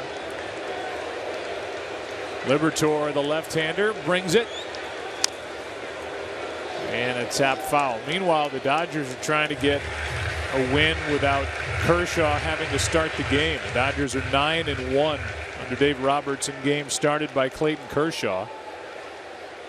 16-23 in games started by anybody not named Kershaw. It's amazing, and they definitely miss Greinke. They added some arms and hoping that the quantity would take care of the lack of maybe another stud like Greinke. But you mentioned Kershaw and just the phenomenal stretch that he's in, just the phenomenal career. The relievers for the Dodgers coming into this series were 8-9 with a respectable 3.52 ERA.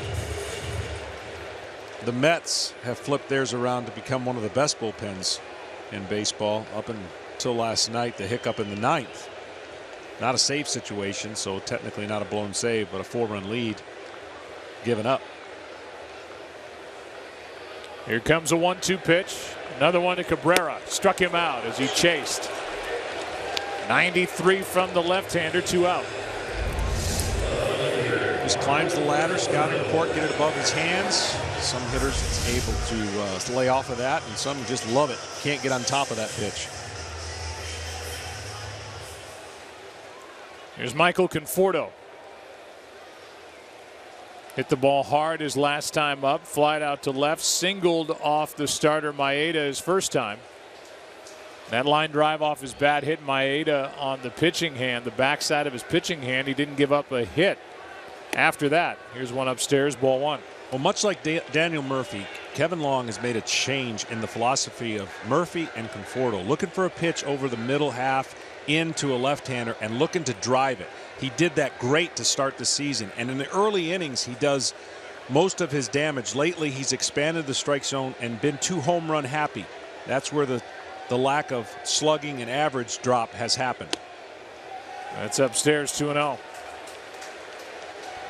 But it's interesting when you compare the starts of Harper and Conforto. Conforto actually has better numbers, but the hype of Harper and then obviously the career that he has so far displayed in his young age makes him a superstar. This kid's not too far behind. Here comes a 2-0. Good swing by Conforto. 2 balls and a strike. Michael has hit 8 home runs. On deck is Cespedes, and the bullpen for the Dodgers is Blanton.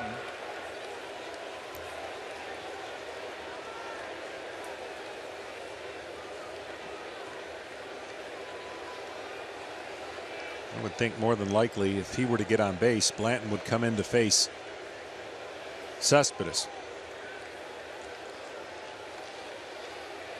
Here's a 2-1.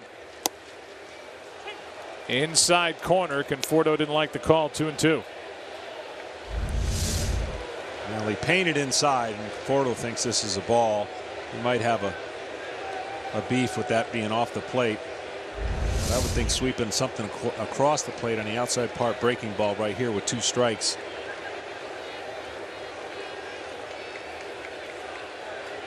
Two out, nobody on, and that bounces in. A full count. And he tried to do it. He just pulled it straight in the ground.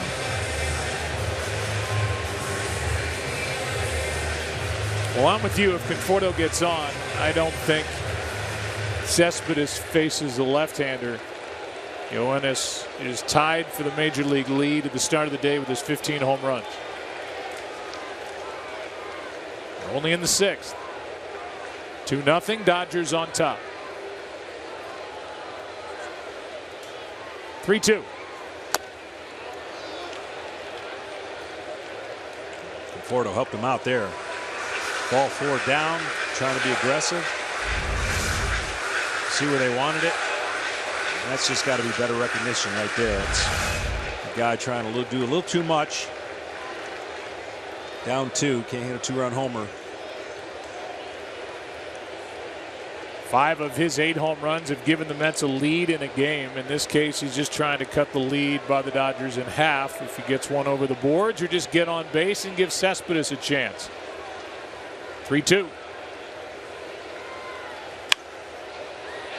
Spoils another. I mean, you can't do it now, but the shift that's on this young kid, when you're down 2 in 6th inning and beyond, you can laugh at him and bunt the ball to the third baseman and take your time and say, I could walk to third. And that's the time I think that hitters have to be more open to get on base for your slugger behind you. I mean, they can't do it now, 3-2, but they've given you that.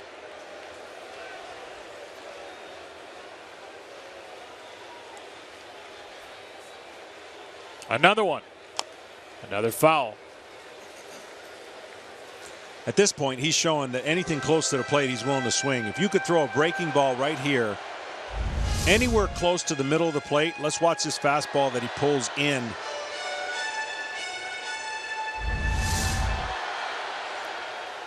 If you trust your breaking ball at all, this is the time to throw it. The official word on Trace Thompson, a lower back injury. That's what took him out of the game. Puig took over in the 5th. Just delivered a 2-out RBI single and made it 2-0. Liberatore has retired the first 2 in the 6th.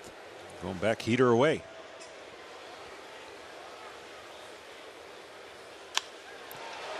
That is slicing to Kendrick in a 1-2-3 6th inning for Adam Liberatore.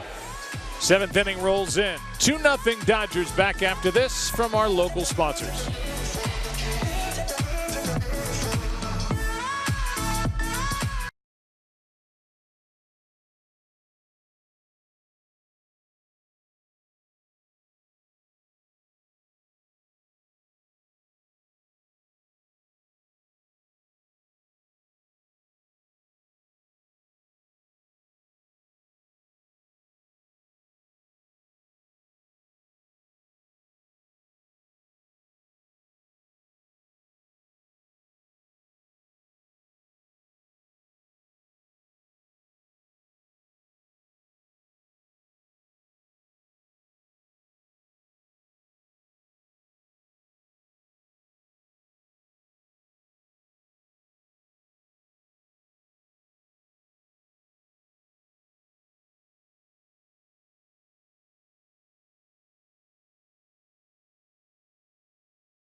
Antonio Bastardo takes over as we move into the 7th inning. 2-0 Dodgers lead. Budweiser game summary. Noah Syndergaard was ejected by the home plate umpire in the 3rd inning as he threw behind Chase Utley. Terry Collins later ejected after the argument. Kenta Maeda really strong even after getting hit by a line drive on the pitching hand.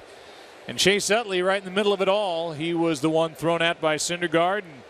And he stepped up against Logan Verrett and hit a home run in the 6th inning. 2-0 Dodgers.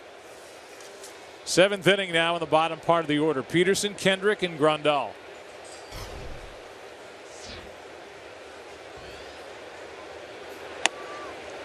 That rides high for ball 1. Bastardo is really tough on left-handers. Fastball you saw right there. Good slider. Just the way he hides it and slings it makes it difficult for the left-handers. Formerly with the Phillies. Done a nice job with the Mets. That's ball 2.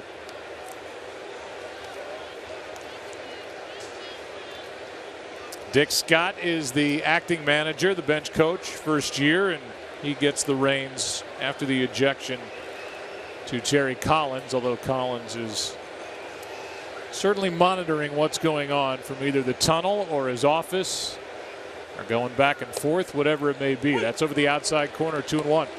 You could tell, like, that was a shock to him and to us. Yeah. There was a sense that might happen, and there was a probably stronger sense that the guy on the mound might take it into his own hands. And sometimes a pitcher does that, right? He feels that it was his responsibility, so he'll be the guy. Didn't last. That is hammered down into the right field corner. The pitch was up. Pederson got on top of it, and he's got a leadoff double here in the 7th. Jock Pederson standing at second after this. He did a better job there. You see the velocity allows him to stay on top of that ball, whereas Syndergaard or 96, 97, that's a much more difficult task.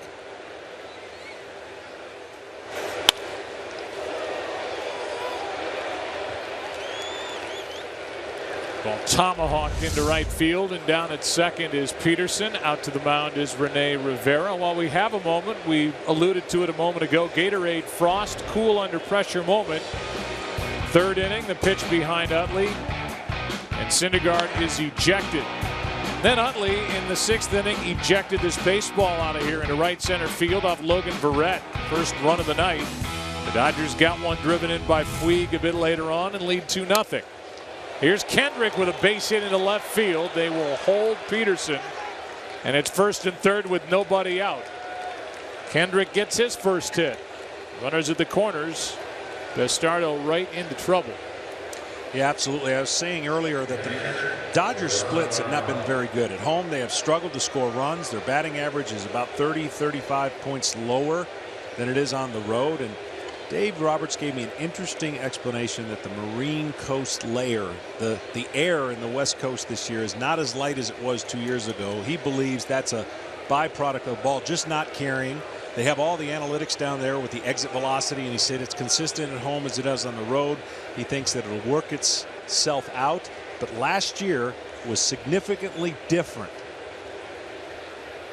Here's Grandal showing bunt, taking a ball with runners at the corners. And what I mean by that, the air was lighter. It carried in San Diego, it carried in LA, and what I basically take from that is the ball's just not carrying this year.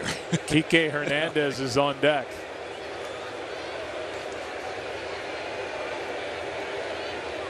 Bastardo with 1st and 3rd, nobody out. 1 ball, 1 strike. Kenny, do you have meteorologist Ken Rosenthal? Do you have more on that? I don't have meteorological information. However, I have some numbers, Joe. Listen to this. 5 Dodgers regulars batting .211 or below at Dodger Stadium. That's astonishing. They're averaging 3.44 runs per game at home. That's 24th in the majors. On the road, they're averaging nearly 2 more runs per game, ranked 5th in the majors. Well, I'm blaming El Nino. Easy way to go right there, El Nino. 1-2 now, the count on Grandal. Bastardo needs a strikeout. Kendrick takes off. The pitch is down. A stolen base by Kendrick. And it's second and third with nobody out, and that takes the double play out of order. Yeah, Bastardo did a horrible job. Didn't even look at him, and then Kendrick had timed it. Dave Roberts is one of the few managers that I have a stopwatch at all times in the dugout. At all times, he will use that stopwatch to determine when to put on a steal, when a pitcher is slowing down or speeding up. And he said he's been taught that ever since he's been playing the game, and now certainly managing, he's utilizing those skills as well.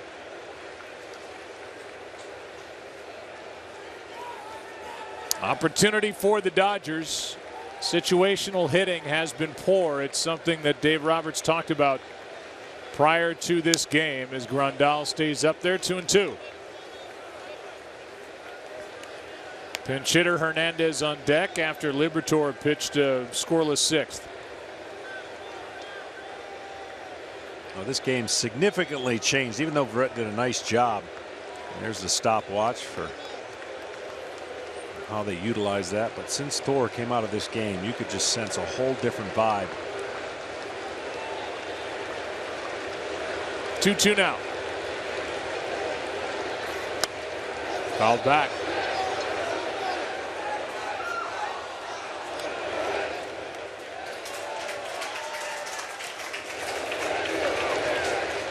Al Friedman with the camera work right below us as that ball came shooting back into the seats. 2 balls, 2 strikes.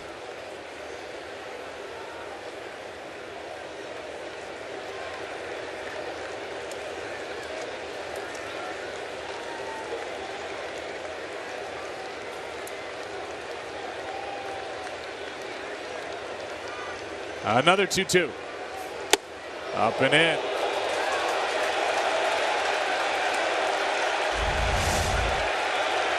Trying to bury a fastball in.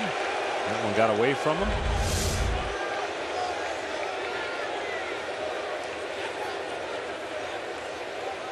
Bullpen is busy for the Mets. Action on the bases for the Dodgers as that walk will load them up. Double, single, stolen base, now a walk against Bastardo. Hansel Robles is getting loose. We may see him here. We will. Well, the bases are loaded. Robles is coming in. TK Hernandez announced as the pinch hitter. Opportunity for the Dodgers to bust it open here in the 7th.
Saturday, MLB returns with a game you can only see on FS1 when the Rays take on the Twins at 3:30 Eastern. Then it's baseball night in America. And there are the matchups. Will be in St. Louis for the Giants and the Cardinals. 3 other games, all beginning at 7 Eastern on your local Fox station, or watch it live on Fox Sports Go. Hansel Robles takes over. He's been on a good run. 2 runs allowed his last 14 innings pitched. He comes into this game with the bases loaded and nobody out. Infield is in. Kike Hernandez, the pinch hitter, at the plate. Strike 1. Well, he can rush it up to about 97 miles an hour. You can see he slings it a little bit. And he's got an 89 to 90 mile an hour slider. It's got a smaller break, but he can rush it up there with a few guys that most of the league seems to have now. Everybody in a pen that can throw at least 97. Here comes his 0-1. Strike 2. Robles has been good. Addison Reed has been good. Jim Henderson has been good. Juris Familia, the closer for the Mets, has been perfect in save opportunities. There's Dan Warden, the pitching coach here with the Mets. Bullpen is a strength. Hernandez hitting only 188. Driven in 8, hit 2 home runs, bases loaded, 2 strikes, and Kike steps out. Go through their series of signs. An indicator, some point, makes the sign the one that he wants to throw, and no one else knows but catcher and pitcher and infielder. Strikeout for out number 1. This is just a fastball right down the middle. Says it's better than you can imagine, and public enemy number 1 is coming to the plate. Well, last night he tied the game in the 9th inning.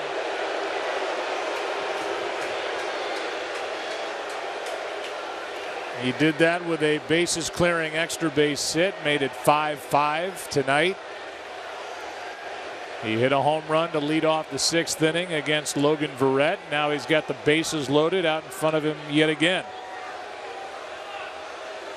As I said, don't miss in against Utley. 37-year-old second baseman takes a ball. That quadrant in, kind of where that was, just a little bit over. He has a power short stroke that he's been famous for.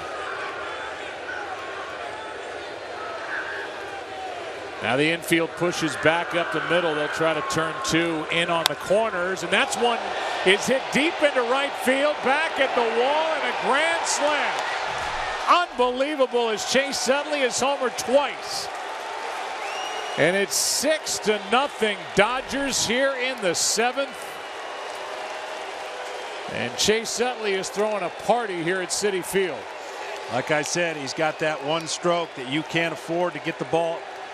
It's that short, quick to the ball. I've seen it all too many times in Philadelphia. I might, if I'm Dave Roberts, just say take the rest of the night off and possibly tomorrow. We couldn't be any more red hot.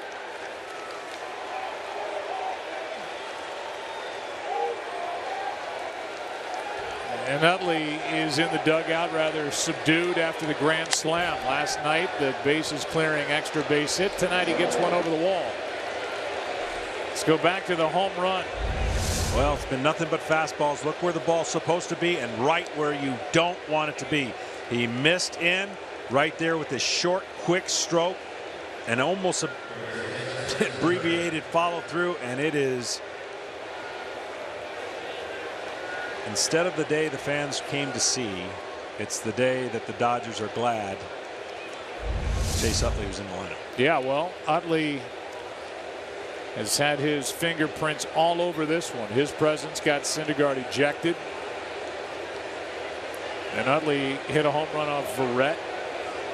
Now he hits a grand slam. 3 of the runs are charged to Bastardo. 2 out, nobody on. Turner takes a strike. The 6th career grand slam for Chase Utley. He was still beloved in Philadelphia for the way he played the game. He has busted it open here in the 7th inning. I will say everything that he has done on his end as Hatcher's warming up, he's handled it with class. He wished it was different. He wished the rule were not known, or the change of the rule were not known because of the Utley slide. And he also talked about wished the shortstop had not turned his back as he went into the bag so aggressively. Here's the 0-2.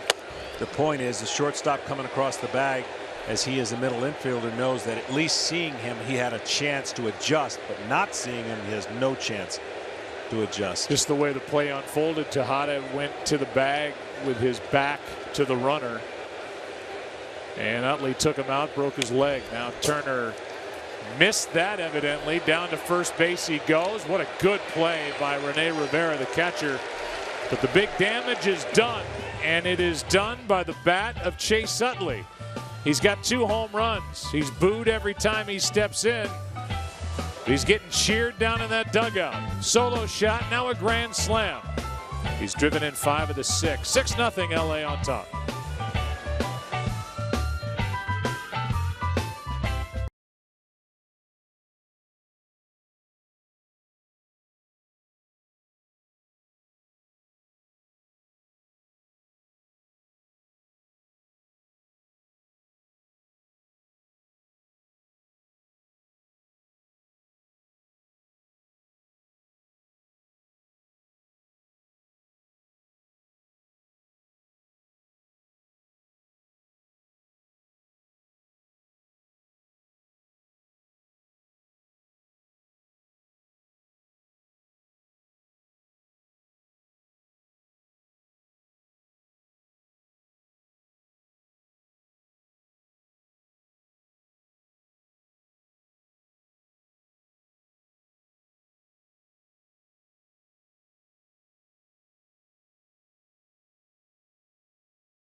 Tonight's telecast is sponsored by Cricket Wireless, something to smile about.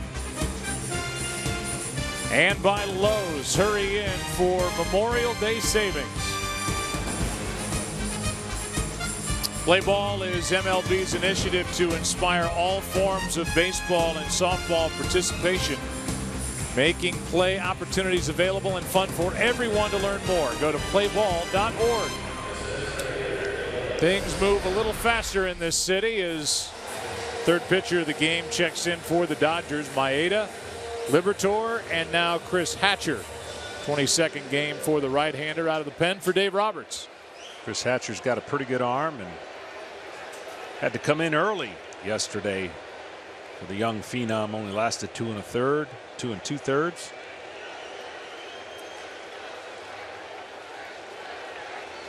Well, right now the story that'll be written about this game will be about the ejection of Noah Syndergaard in the 3rd inning for throwing behind Chase Utley, and then what Utley has done to the Mets bullpen. First, Verrett. The latest guy on his list is Hansel Robles. And Chase Utley's got 8 RBIs in his last 5 at bats.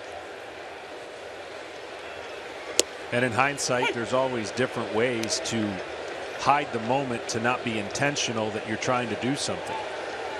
That would be with a runner on or bases loaded, but with nobody on, you throw behind the guy. The intent gets a lot clearer. But the discussion would be, was that intent worthy of an ejection or a warning? That's what will be discussed for a little time after this game, I'm sure.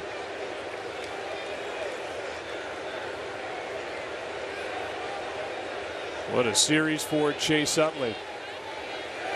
That's on the outside corner, struck him out. One down here in the 7th. And now greater coverage of baseball sponsored by T-Mobile. And we cover Chase Utley. That's the 3rd inning. The ejection for Syndergaard. The play straight out of his glove defensively. A home run against Verrett. And a grand slam against Robles. And he's driven in 5 of the 6 runs tonight for the Dodgers, who try to split the first 2 games of this set. And no expression by Utley as he rounded third base. More of that old school approach. And easily overshadowing Maeda in the fact that he got drilled early in the game with a line drive off the bat. Looked like it caught a good portion of his hand. Stuck in there, delivered no runs, gave his team a good chance to do what Utley's been able to do. And now if it holds form, that'll be the 4th win on his early year with the Dodgers, and only 1 run given up in those 4 wins. He'll snap that streak. He started out 3-0. Lost his last 3 decisions, but he pitched very well here tonight. That bounces in. 2-1 the count with 1 out, nobody on. And Neil Walker at the plate.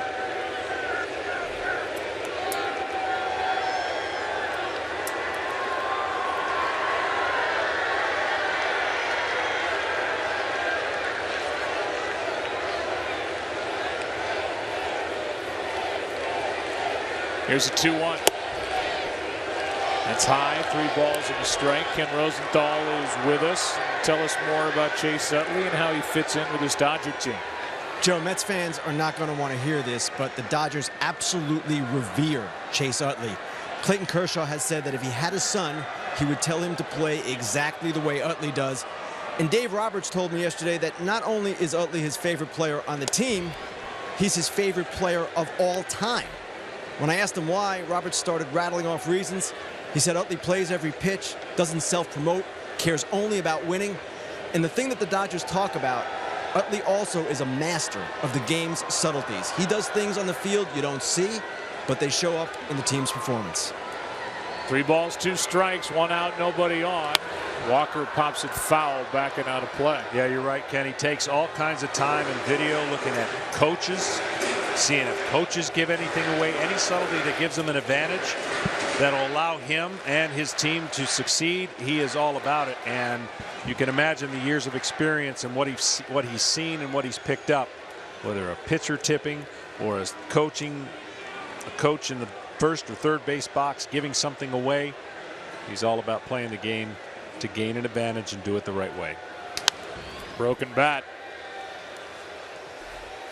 Sounded like, evidently not. Foul ball either way, and the count remains 3-2. And you know what's interesting is tendency is to overreact to certain plays and understand the severity of some of them. But you know, if the Dodgers would have went on to win that series, what do you think most of the talk would have been about? They don't win that series if he doesn't break up that double play, because that game turned on that play. They ultimately lost Game 5.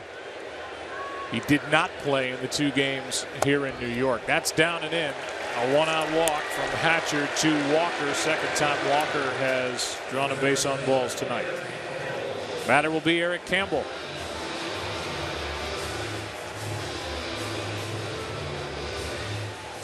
Well, this is a first place Mets club, but they do have some questions with regard to how they're going to fill the hole at first base. They're hopeful that James Loney will help, who they picked up. You know, Loney, former Dodger, former Tampa Bay Ray. He's been with the San Diego Padres in the minor leagues.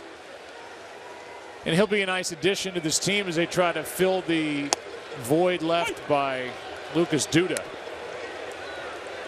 And if you're wondering about Duda, since the beginning of 2014, he's hit 64 home runs for this team. That's a lot of home runs. It is, and he gives them that presence. And it is a strange time. I mean, May has not been a good month offensively. They have not hit. They have not scored runs. But they're in a good spot. They're in first place. They're in the right division. Moving forward, if they can get Matt Harvey going. Of course, DeGrom showed great signs on Friday of the electric fastball coming back, fixing some mechanical flaws. Syndergaard is exactly where he needs to be, and then nobody talks about Matz, and they will, because he keeps winning. All this guy has done is, if he can stay healthy, all he's done in his short career is win. 11-1 in the regular season, 7-0 over his last 7 starts. And he's basically the co-ace. 8 innings in a win at Washington on Wednesday, and a big at bat that he got to stay in for against Bryce Harper, and he eventually got him to ground out. So pitching wise, they've got Bartolo Colon, who just keeps on ticking. He just finds ways with one pitch basically, and he's added that changeup. He won't care going against Kershaw tomorrow. Won't change his routine. So they've got the pieces to return back to the World Series. This gets away from Grandal, and down to second is Walker. But they will have to do something with their lineup and add a bat. I'm convinced of that. Last year, in a perfect world, they were developing and bringing back Harvey from Tommy John. They were developing DeGrom. He was getting Syndergaard in, Matz in. And then all of a sudden, this trade propels them into this incredible run in the second half. And then all their pitchers were pushed to the brink, past their innings limits. Murphy has an historic playoff series, and they basically rode the backs of 2 players offensively. And then Conforto came up with a couple big hits. They don't sign Murphy. They go out and make a good middle to infield change with Cabrera and Walker. But they still find themselves kind of stuck a little bit. If they don't hit home runs, how are they going to score runs? That was a wild pitch thrown by Hatcher. Walker at second with 1 out and a 2-2 count as Campbell strikes out. Chased one up and out of the strike zone. That's out number 2. And while you look at the last pitch, you bring up Matt Harvey. And Matt Harvey, to say he's struggling is an understatement. 3-7 ERA over 6, and what they're doing now, John, is they're letting him work in between starts and throw to hitters instead of just throw the ball in the bullpen. Yeah, I think ultimately they're going to that might be a mistake. I really believe that people don't understand when a hitter goes in a slump. They understand that he's won for his last 30. He's in a slump. He's mentally not as locked in as he once was. Fly ball into right. Should send us into the 8th. We'll finish on Harvey in that 8th inning, and the Dodgers have command of this one as Puig hauls it in. 6-0 after 7 at Citi Field.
golfers in the world will be at historic Oakmont Country Club, the 116th U.S. Open Championship. Live coverage begins Thursday, June 16th on FS1 and continues through the final round on Sunday, June 19th on Fox, where you can watch the entire championship live on Fox Sports Go. I'm going to say +2 wins it. I'm going to say more.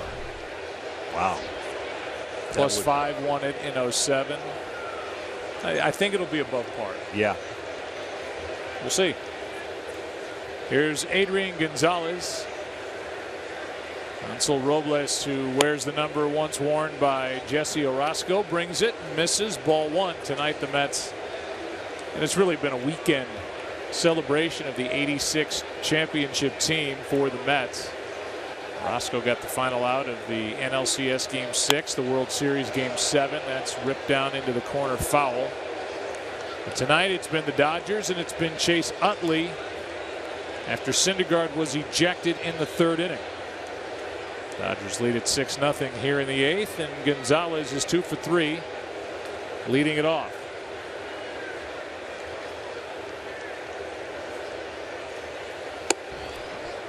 Ball 2. So with the Harvey discussion, you know, he's going through a mental point and slump as a pitcher. And when you say things like, I feel lost, it's not physical, I don't know, what once was comfortable is no longer comfortable. And so that's what they're in. They're in the search party, right? They're in the search party to see what's going to click. I call it a reset button. Oh boy. Here's one hit into right. Did Gonzalez get all of it? Back at the wall. It's gone. Off the glove of Granderson, it looked like, and over the wall. It's the 3rd homer of the night for the Dodgers. Adrian Gonzalez, 5th home run of the year, and it's 7-0 in the 8th. And a real confidence boost as Adrian playing along with the cameraman here. He looks more locked in, and that's a good sign for the Dodgers. 3 hits. He went the other way twice, took a curve ball or some kind of breaking ball right here over the middle of the plate. Did not have a lot of break to it. And Granderson, a dream right here. This is a dream of every outfielder. Oh, just outside the glove webbing. Got there, got up, had a chance at it, couldn't haul it in, and that's the 3rd hit of the night for Adrian Gonzalez. So what the Mets are doing, they're trying to figure out how can we recreate the ability for him to get freed up. And when I say freed up, obviously mentally, but physically, it affects his mechanics. So he's got all the tools and throwing all the same pitches, but something happens where it lessens that ability to let it go. So the velocity goes down. Everyone talks about the velocity down, but what he does is mechanically get in a funk. So when he takes the hand out of the glove free and easy, everything's good. But then whatever happens mentally, it allows him to have a little hitch or cup the ball as he takes it out of the glove. So they had a simulated game 2 starts ago, trying to get him to work through that after he didn't do well against the Nationals. Again, this last time they had not a simulated game, but at least showed on the mound with hitters, because in a bullpen he doesn't do it. He's not doing that what he does in the game. So when you think about a bullpen session, you wouldn't be on the actual game mound. You'd be in the bullpen. You wouldn't have hitters, and they're trying to get him to free up against hitters, and they've been working on this mechanical funk that he gets in. That being said, he is repeating the same kind of mistakes in the same time of the games in the last 3 or 4. That would be concerning to me to say it's the same kind of mistakes, and it becomes a mental, you'd be locked. So that's why I would say the best way to describe it, your computer's got a virus. You don't keep using the computer, you get the virus out. And so what they're trying to find a way is how do we unlock it, the mental part that he's going through. For me, I would do one of 2 things. Give him that 5 days off, or tell him don't pick up a ball and go pitch in 5 days. Something's got to reset the brain so that you're not consumed with, I got to do this, I got to do that when I take the ball out of the glove. You cannot go through that as a pitcher. And people don't understand, once every 5 days when you're going good, it's fun. But when you're not, it's horrible. And that's where he's at right now. A run is in, a walk from Robles to Puig, and now a ball inside to Jock Pederson. By the way, I speak from experience because I'm 2-11 in '91. I didn't have the hype. I didn't have the pressure of a team that's winning. coming off a World Series. We were terrible. Bobby gave me the ball every 5 days, tried to get me to work it out. I went through a philosophical change in my pitching when I went out there. Here's a ground ball picked up by Walker, out at second and out at first, with Cabrera in the middle of that double play, and Ty Kelly, the third baseman, not involved. This is a really good play when you've got that many guys on one side of the field, and they turn it pretty easily. But I didn't have that pressure that he has right now. I was simply given an opportunity by my manager to work it out. And when I say a philosophical change, I went to prove through an off-season contract situation, I went to show my general manager why he was wrong, and that didn't work. I started pitching not to lose instead of pitching to win, and the All-Star break reset it for me. It gave me an opportunity to get back to a fresh second half because I couldn't undo 2-11. Here's one that's smoked into left off the bat of Kendrick and out of here. Another Dodger home run. They've got 4, and they lead it 8-0 here in the 8th.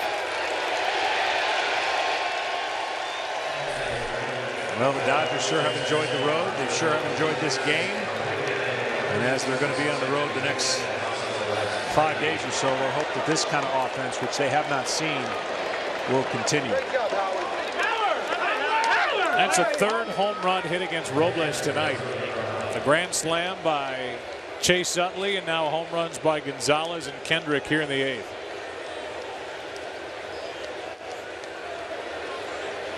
First 4-homer game for Los Angeles. Well, this ball is absolutely smoked. Inner half of the plate. Kendrick. Nice, smooth, gets a foot down. I'm sure the exit velocity on that was well over 100 miles an hour. That's ball 2 to Grandal, 2-0. So to put a bow on it, I maintain that, you know, to Mets fans, do not sweat it right now. He will be back. He has a stud. Once he figures it out, he will pitch huge games for you down the stretch. It's how long is that delay right now? Big swing by Grandal, 2-1. You know, how long does the setback before it becomes, now I have to do something totally different? And right now he'll be pitching on Monday here against the White Sox. I think originally it was Sale, but Sale probably is getting moved up against the Royals tomorrow. That's correct. 2-1 the count. That's ball 3, 3-1. Action in both bullpens. You saw J.P. Howell getting loose for the bottom of this inning when Rivera and a pinch hitter, then Granderson will bat. That's Blevins, a lefty. Crawford on deck. 8-0 lead for the Dodgers. Another walk, second of the inning.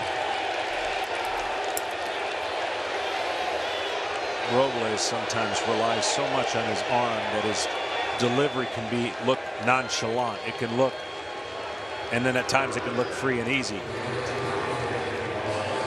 Now that Crawford is announced as the pinch hitter. Although the Dodgers have only A.J. Ellis left on their bench either way. The pitching change is coming. Blevins will enter. Robles had a rough night. Entered with the bases loaded last inning. Gives up 3 home runs and is out.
The #1 live streaming sports service delivers everything you've come to expect and more. Watch every out-of-market game live in HD on over 400 supported devices.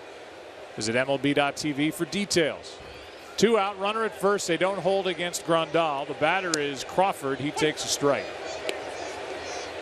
Blevins, he is so sneaky with everything he has. Fastball, big curveball, slider. Just effortless, but hitters don't pick up the ball, especially left-handers, very well against him. Hitting under 200 is Crawford, who's spent time already this season on the DL. That's outside. J.P. Howell will be the pitcher for the Dodgers in the bottom of the 8th.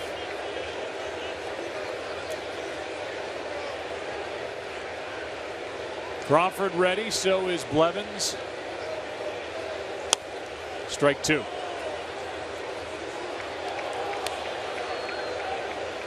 Giants won tonight. They are enjoying a 19-7 record in the month of May. Buster Posey hit 2 home runs, a 10-5 win at Colorado.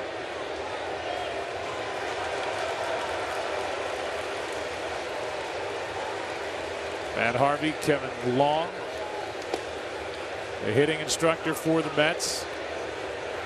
Are you bothered by Harvey not talking to the media? Yeah, I think it's a mistake, and it will be the last time he makes that mistake. I really believe that, you know, all that he's going through, and certainly the way that it's been handled, you can understand it, but every player knows that once every 5 days, that's really kind of your obligation, and I don't think it ever happens again. 2-2 pitch, grounded to the right side. This is going to be Blevins getting over, and safe as Crawford beat it. Campbell ranged a little too far, then peeled out of the play, and by the time Walker got it to Blevins, Crawford hustling down the line beats it. Yeah, I think Campbell got caught there. The shift was on. If the right foot of Blevins is not down on the bag, I think that's a good call. Let's see it from this side. Toe. It went heel. And they're going to look at it, I believe. So we're going to look at it here in the 8th inning to see if the top of the 8th will continue. Well, at real speed, it sure looked like he would have been safe, but we have the opportunity to slow it down and go frame for frame, and tie goes to the runner normally, so I would think that's going to stay the way it is. I agree. I had a cool opportunity on Thursday. As we watch this replay again, I got a chance to go to the Field of Dreams in Iowa. Oh, wow. As the commissioner of Major League Baseball and the Hall of Fame are kicking off the traveling Hall of Fame experience to 6 cities this year, and I think the movie and the experience was so unique because it's everything that you would picture, minus the corn stalks are not obviously up to the height yet. And there's the old glove right there. By the way, that is not easy to catch with. I actually played catch with one of the kids, and if you don't catch it in the pocket, you're not catching it. So that was a neat experience this week, and Commissioner and Major League Baseball constantly trying to get out in front and make this game as inviting, and certainly the Hall of Fame for cities that can't really, or people that can't naturally get to Cooperstown, to get a small taste of what some of the artifacts and the Hall of Fame brings to their city. So Davenport will be the first stop. St. Louis, Milwaukee. I know Vegas is in there, and I'm missing one. You're going to make the Vegas trip? I'll probably be busy doing one of these. Or well, Utley gets to bat here. This could be some kind of night. The first Dodgers leadoff hitter since 1920, when the Dodgers were in this city. With 4 more RBIs in back-to-back games. He's driven in 5 tonight with 2 home runs. Utley gets so late with his ready to hit.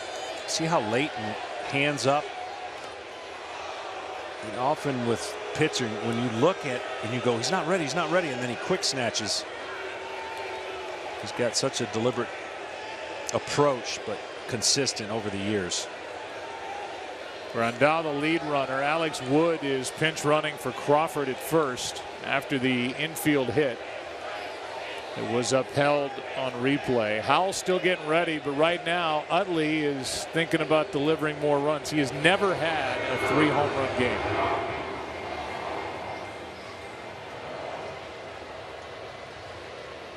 One-0 pitch. Good delivery outside corner, a ball and a strike.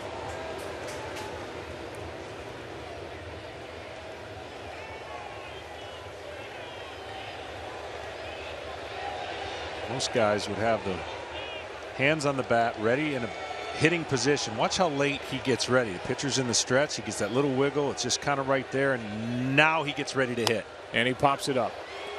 Shallow right center field. Walker goes way out and gives way to Cespedes. Into the bottom of the 8th inning we go. It has been all Dodgers tonight. 8-0 to the bottom of the 8th.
Tonight's telecast sponsored by T-Mobile. Switch to the Data Strong network.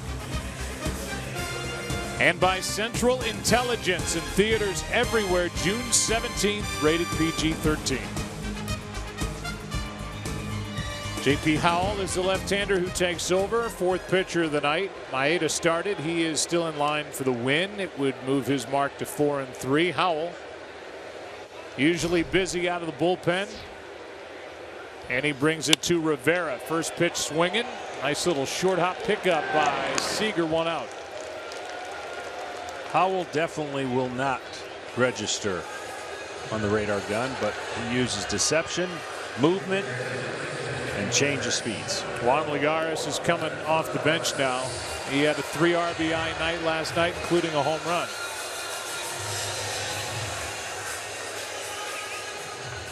Eight to nothing on the strength of 4 home runs tonight by the Dodgers. 2 by Utley, 1 by Gonzalez, 1 by Kendrick.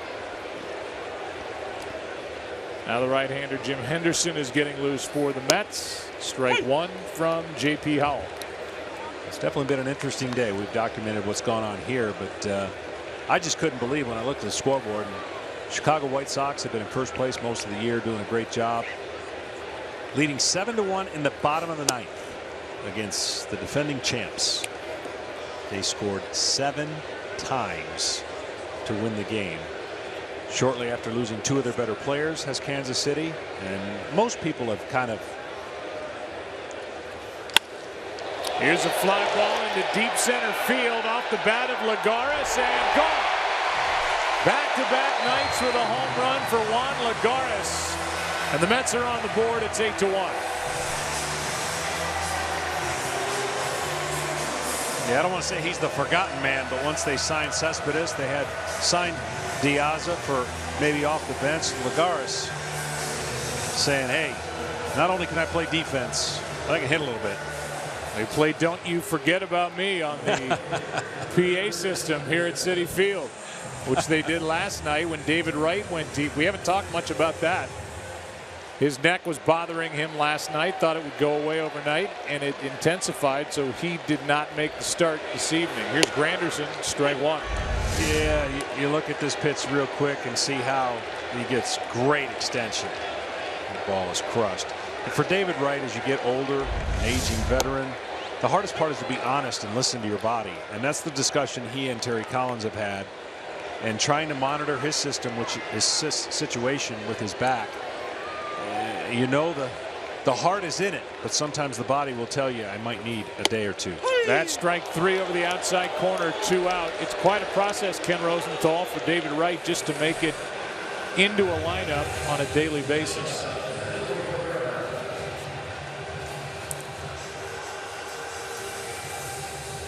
Ken is boycotting. 2 out, nobody on, and the batter will be Cabrera. I hear the mic open now. Kenny, are you with us? Joe, it is a process, and as you know, Wright suffers from spinal stenosis, which is a degenerative condition. It's not going to get better, so he has to manage it and hope to get through it the best he can. Gets here about 1 o'clock each day in preparation for BP that begins about 4, batting practice. He'll warm up, he'll stretch, he'll do back strengthening exercises, but he can only take about 20 to 30 swings pregame. That's down from about 100 when he was in his prime, and it's just a difficult situation for him. John talked earlier about the Mets' possible need for a bat. Well, certainly Wright's condition could play into this. With 2 out, nobody on. It's a 2-ball, 1-strike count on Asdrubal Cabrera. Until they got Loney, there was talk maybe even, could Wright play first base?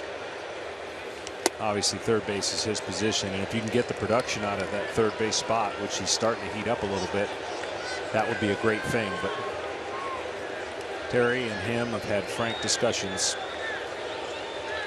He asked him to be honest. I think the Mets are in such good hands with Terry Collins.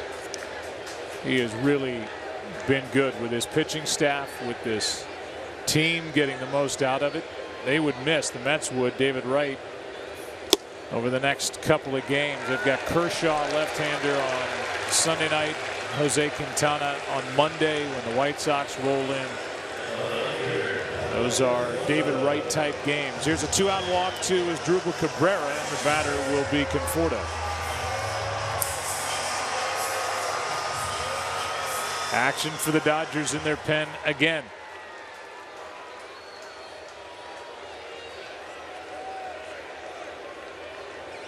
And it's Casey Fiend, who was just brought to the active roster when Urias was sent out.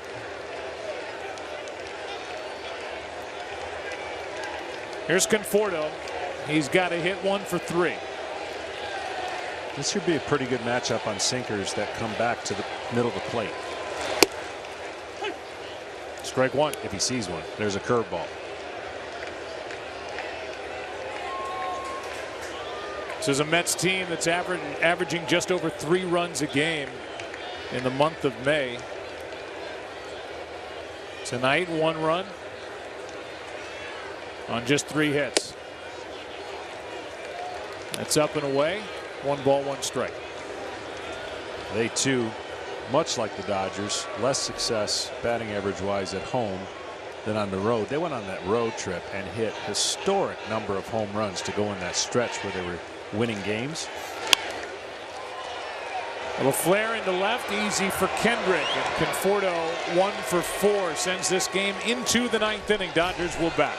They've popped 4 home runs tonight. That includes Gonzalez. LA leads it by 7.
Who pinch hit is going to stay in the game. He's in center field.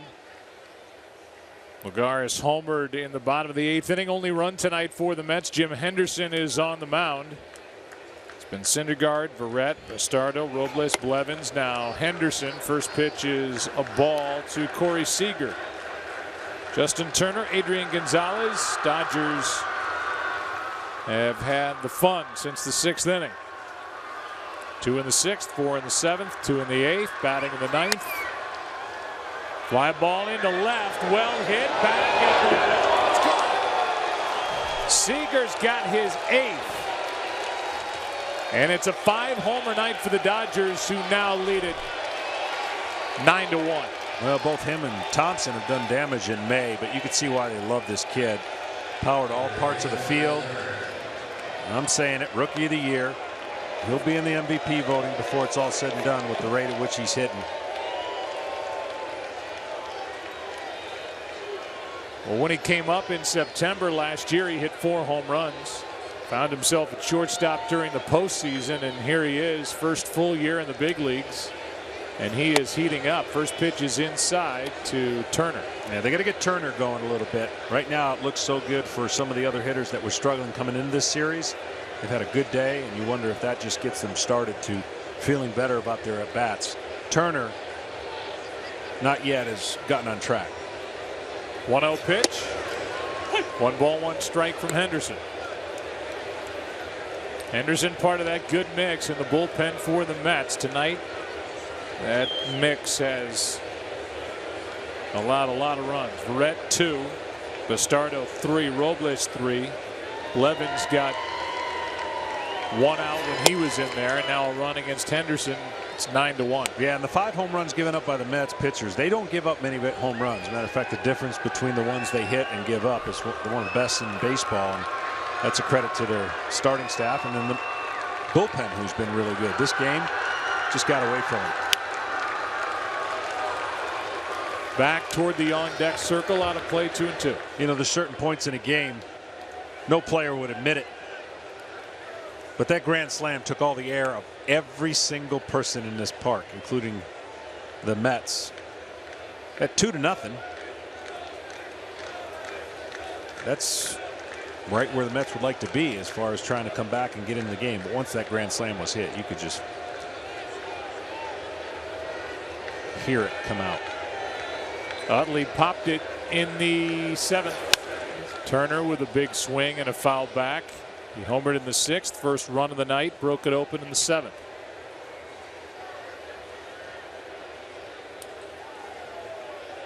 Leadoff home run by Seager as he hit it the other way. Turner 1 for 4 tonight. Gonzalez, the man on deck, 3 for 4.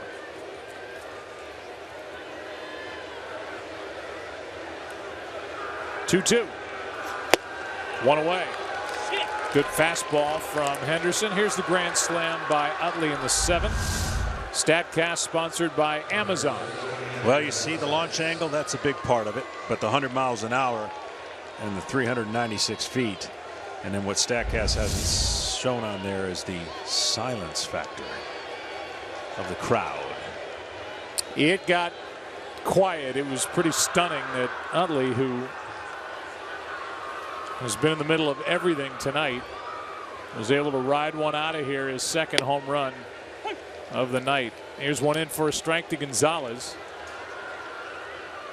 Adrian has a double, a single, and a home run.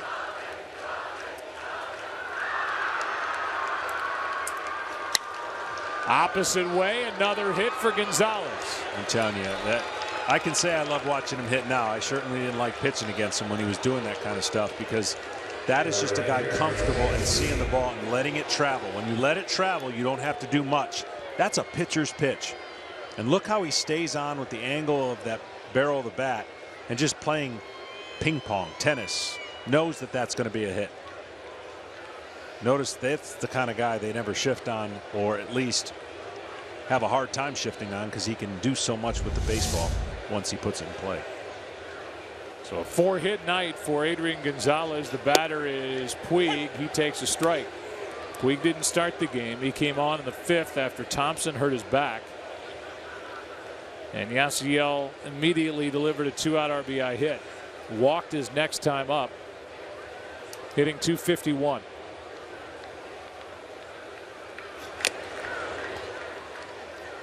Oh, and 2 the count. It's a pretty good bounce back day. They knew they were facing Syndergaard, and they thought they'd face him longer than they did. But scoring 4 in the ninth to rally to tie the game and then to give it up with the very next batter on a home run. The good news about baseball, you get to go right back at it the next day. But the hitters, 0-0 game most of the way, and then snapping out of it with a bunch of thunder late. 0-2 pitch.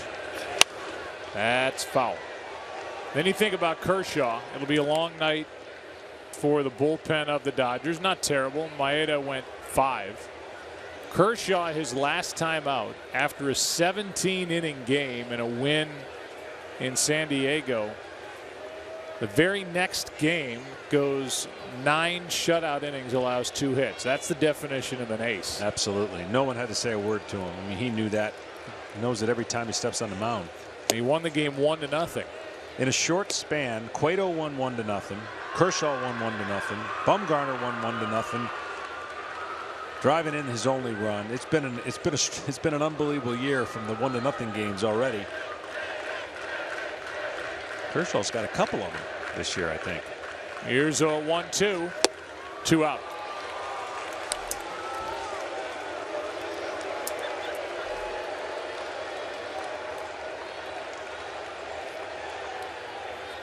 Well, Terry Collins has this. The All-Star Game, July 12th on Fox.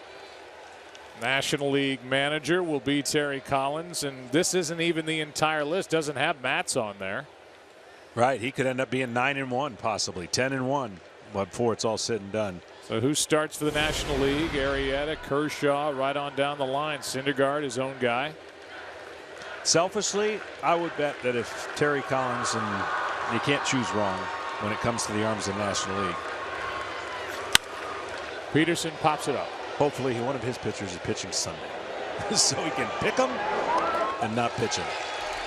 Conforto takes care of that. Home run by Seager in the inning. It's a 9-1 Dodgers lead into the bottom of the ninth.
Sponsored by Falcon Tires, the official tire of Major League Baseball. A 5-home run night for the Dodgers. Utley has 2. Adrian Gonzalez hit his 5th of the year.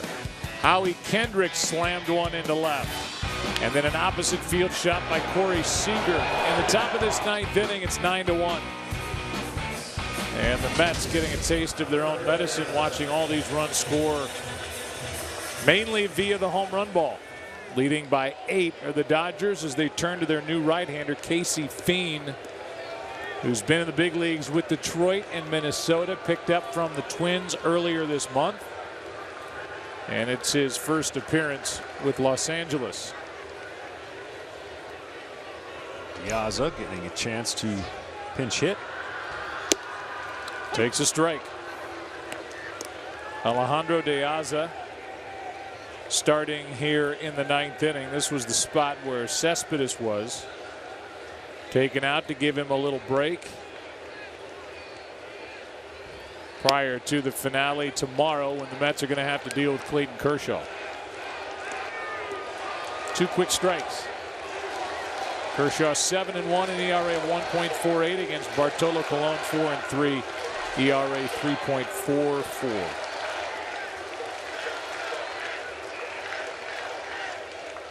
Here's the 0-2 from Fiend.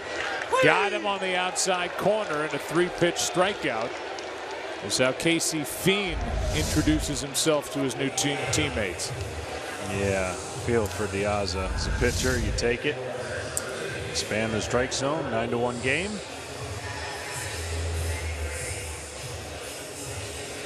Now Matt Reynolds will pinch hit.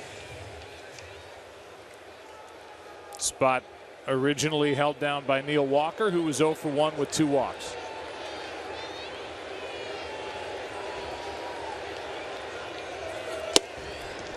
Pretty good velocity and zip from Casey Fiend, strike 1. Yeah, for just getting here, he doesn't seem like he's missed any rhythm of travels and thrust into the game. That's something Bobby Cox always liked to do. If a guy got called up for whatever reason, get him in the game. He can bring it. 2 strikes. The Twins bullpen is so good they don't need a guy that can throw 95. Well, I take it there's been some adjustments made and a mechanical tip or two. Sometimes a new organization, you bounce around, you get something that works and feels good. Check swing by Reynolds, who recently got his first major league hit when he replaced his Drupal Cabrera, who checked out of a game this week with a bad back. Reynolds, a young prospect. 1-2 pitch. 2 out. 95 again from Fiend, and the bases are empty. The final batter possibly walking in, Eric Campbell. Impressive. Wearing old ex-teammate's number, Jay Hall, 50 for the Dodgers. Minnesota, by the way, 13-34. 13 out in the Central at the start of the day. There's a little slider from Fiend, strike 1. Nothing but strikes. It's not as if the Dodgers are locked down in their bullpen where everybody has a set role and they're effective. All he's done is come in. He struck out the first 2. He's thrown 8 pitches, all strikes. This is where you want to be, right? You get called up, make it very difficult if any decision has to be made. Not me, somebody else. I'm here to stay. See if he can strike out the side. Campbell trying to avoid his 3rd straight strikeout. And Fiend is going to ask his catcher, after introducing himself to Yasmani Grandal, to go through the signs again.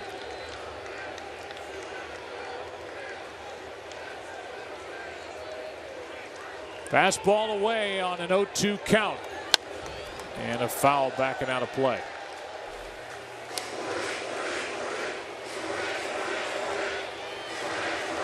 The guy with the sound effects button isn't giving up tonight. No, he is not. I like it. Kansas City scored 7 in the bottom of the 9th. Probably not with 2 outs, nobody on though. And 2 strikes on the hitter.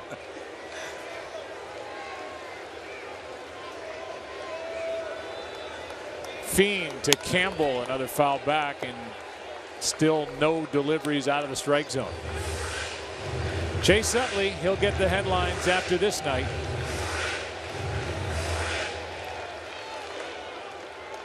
Dodgers will move to 2 games over 500. The Mets will be 8 over and still tied with Washington on top of the NL East. Washington lost at home to St. Louis a moment ago. That's strike 3, and Casey Fiend strikes out the side. Wow, impressive young man. And Chase Utley, the 37-year-old second baseman, in a 3-hour and 12-minute game, is the star of the night for the Dodgers. Great night, Chase. Just order room service. Don't go out. Keep it simple and stay in. Utley with a 2-homer night, a solo shot, a grand slam. And the Dodgers and Dave Roberts get a victory, a final of 9-1 from all of us in New York. So long, the studio coming up on the other side of the break. Dodgers win it by 8.